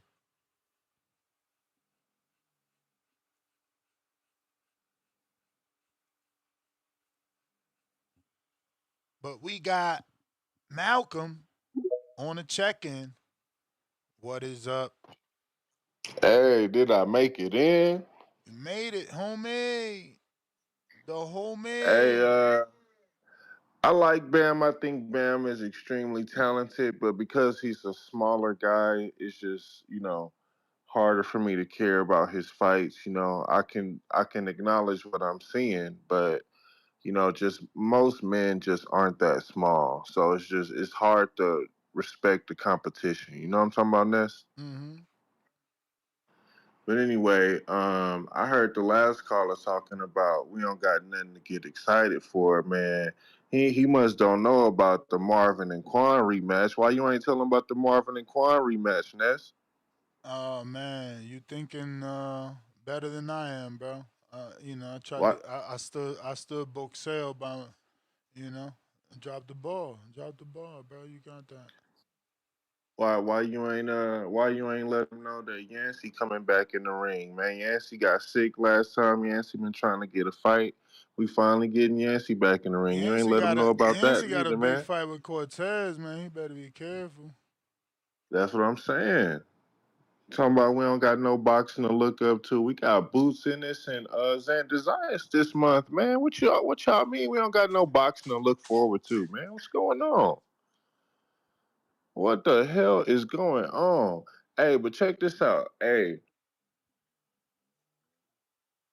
Yo, wait, I got a call. Can you hear me? yo, Devin Haney say he only fight what, Ness? champions. All right, so I got a little question for you, man.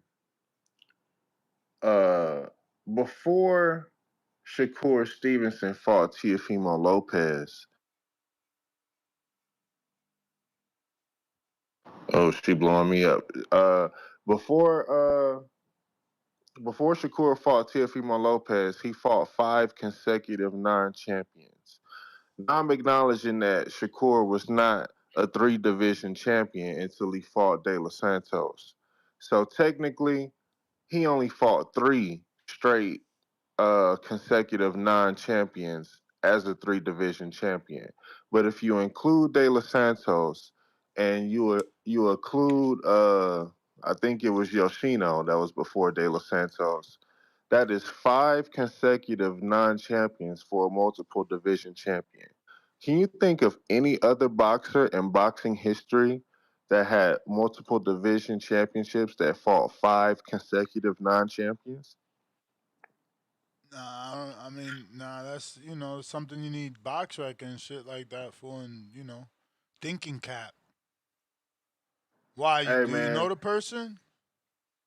I do not believe such person exists. That's why I'm challenging you and challenging the community to come up with a boxer who fulfills that stat.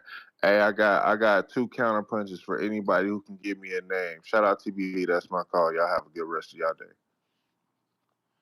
Alrighty then. Alrighty then. Malcolm. We got Jorge Mexico. What is up, Jorge? Señor Néstor, buenos días. What's up? ¿Cómo estás? Why isn't anybody calling? The hell, man. It's a Bam fight week, bro. Well, He's not. Bam, He's not popular because but Bam don't got the raza. You want me to tell you why? because he's like David. That's what you're gonna say. No. Hmm. Contraire. People thought he was raza, but then he said, "No, I'm not Mexican. I'm Texan." He said, "I'm a Texan.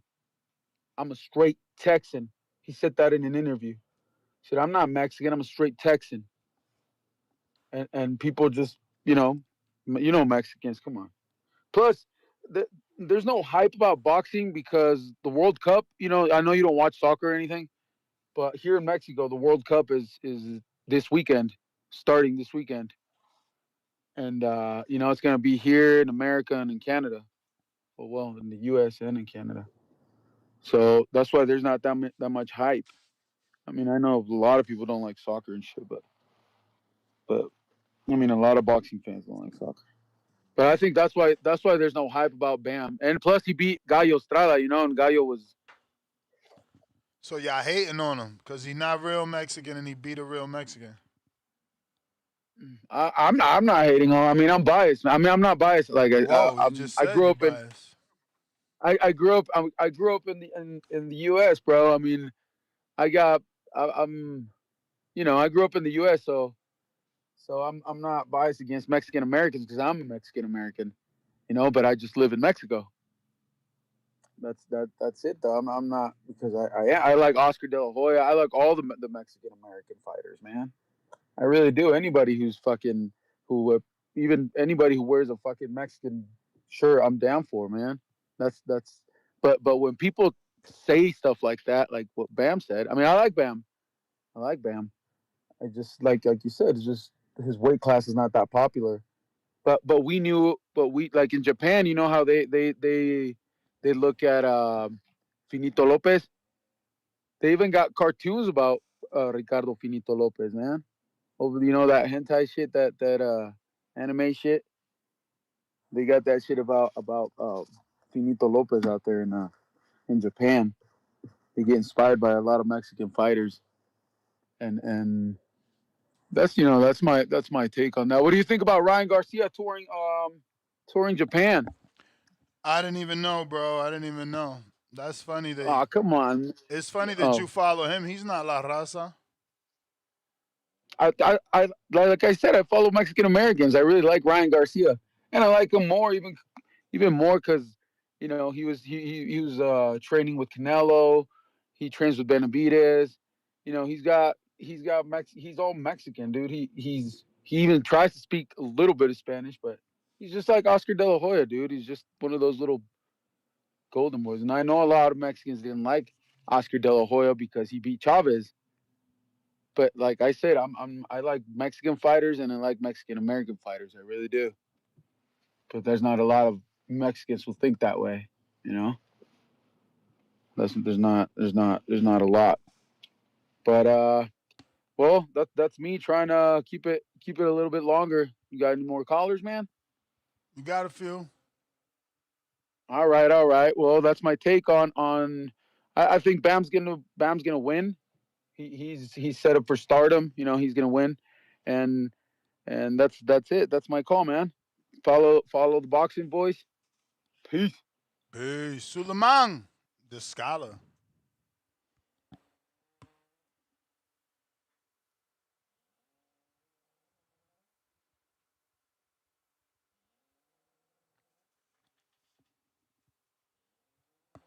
Suleiman, gotta unmute. Okay, Nesta. So this guy, Bam Bam, what he could do is do the same thing that Elton Derry did: fight this fight, win the fight, um, start negotiation with Inui, the big brother, the one that's at 122, and go straight to 122 because Elton Derry did and became IBO champ, and he did it at the age of 40. So that means that he's compatible to him, and he's younger, so he has enough to go up to 122 and be able to fight the unified champion, and it'll be an even match. If his skill is better, and if he wants popularity, you got to be the top guy to be popular. Once he beats the top of guy, they're gonna accept him. You know what I'm saying? You know what I'm saying? I think he's the Yep. guy with his I skill. mean, well, I think wasn't Estrada that? what you mean, Estrada? Estrada, the one that he He beat? was already a top guy. Yeah, no, but once he moves and he beats this Japanese guy, he's gonna even become more popular. You know what I'm saying? He's popular already, man. I don't know why they don't want to accept him, but I think he's a top guy. We've been talking about him for a long time. We've been following him. So to me, in my opinion, he's popular.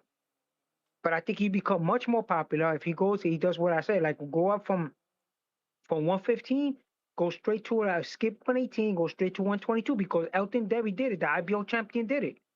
He did it. He went straight to 115 for the undefeated fighter that's younger than him and everything. He got dropped in the first round, dusted himself off, reset himself, and completely outclassed the guy and became the IBO champion representing Guyana. So if he could do it, I know this guy's much more skillful, much stronger, much more qualified. He could hold it down with Inoue, man. He's compatible to Inoue. You can hold it down. I don't think he's gonna have any problem adjusting to the size. Crawford demonstrated that too. You know what I'm saying? All these guys been trying to do that. Bill Brook was trying to do it. Amir Khan tried to do it, but this guy actually was successful. Terence Crawford and Elton Derry they were successful. So I think he has enough skill to be successful and do it. You know what I'm saying? So yeah, so thanks a lot for having me on. I know you got a long show. You got probably tons of callers.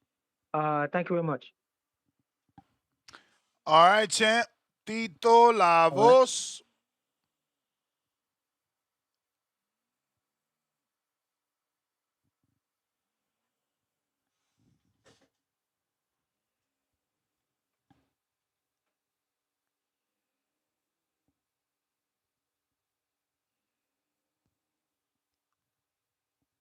Tito. Tito, what is going on?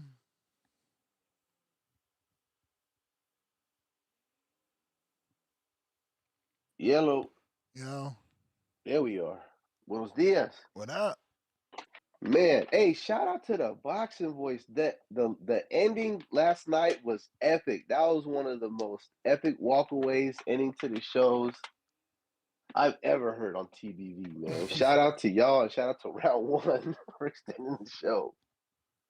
That shit was classic. That shit gonna be on the best of. The greatest hits. That's gonna be on TBV greatest hits, man. Hey, but you know what? You exposed something today, bro. The fact that the Mexicans don't fuck with Bam Bam. And it makes a lot of sense because, Texas has done a good job of brainwashing some of the Mexican population into resisting the whole Mexican thing, right? They got a lot of history, man. It's not all good, it's not all Texans, not all Texas Mexicans get out like that, right?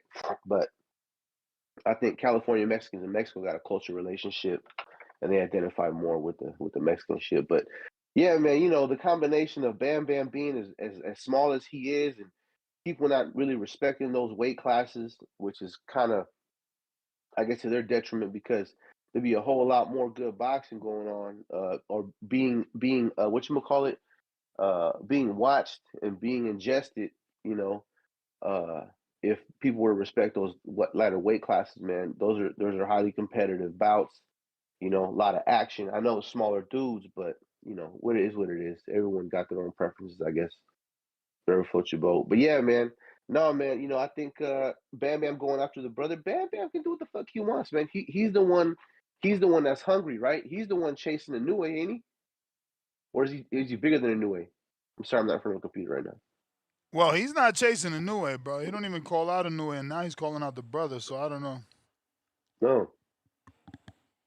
Yeah, man. So since he never said Inouye's name, I think fair to say that he was never really on his radar, man. And let me get this straight: Bam Bam is lighter, right, than Inoue, or is it reversed?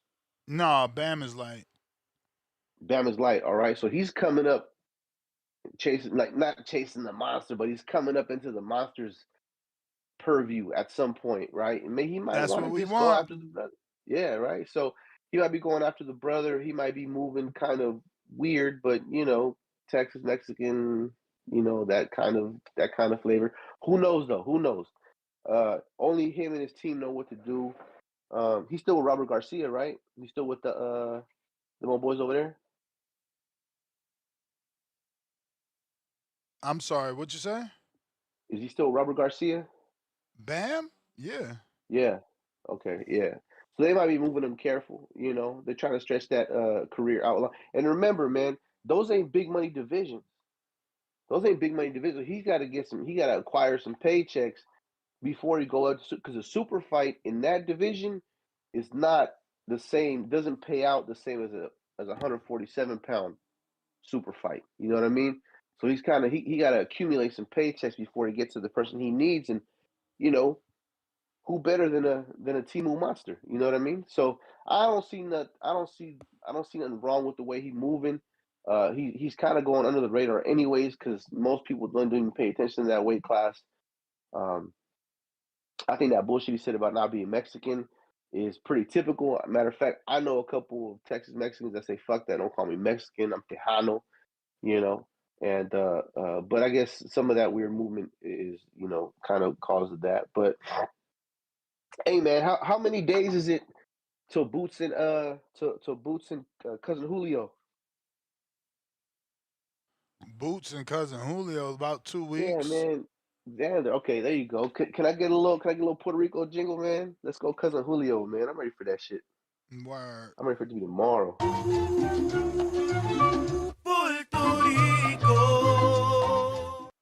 Yes, sir. Yes, sir. Don't forget to tap in.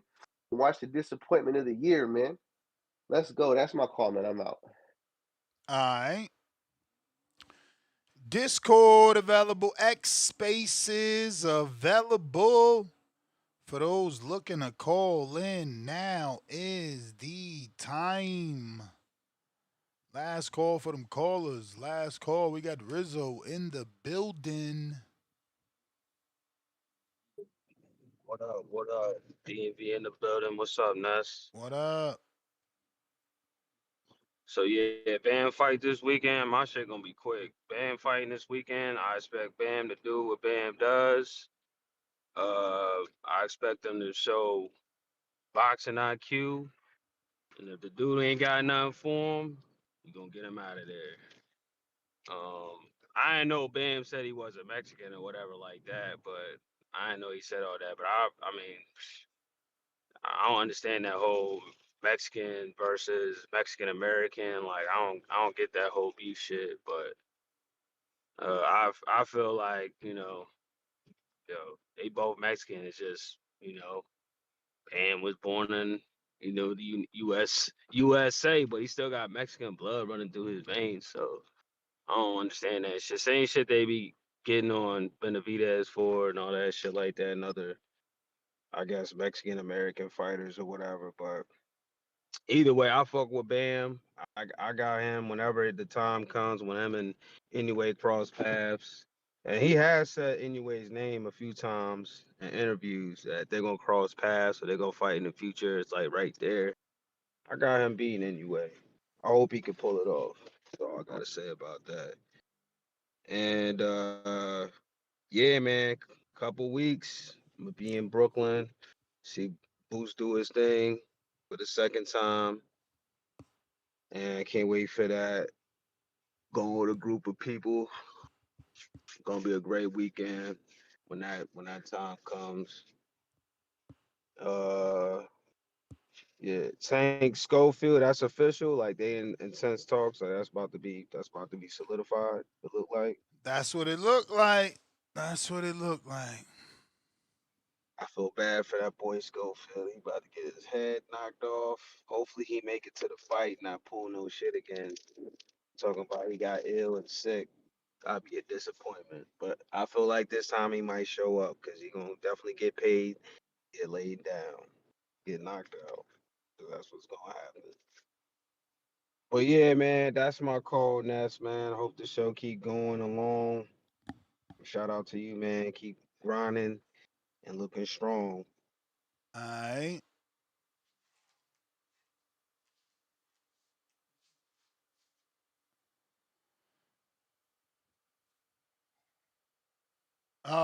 Discord available. X Spaces available. If you're looking to call in, now is the time.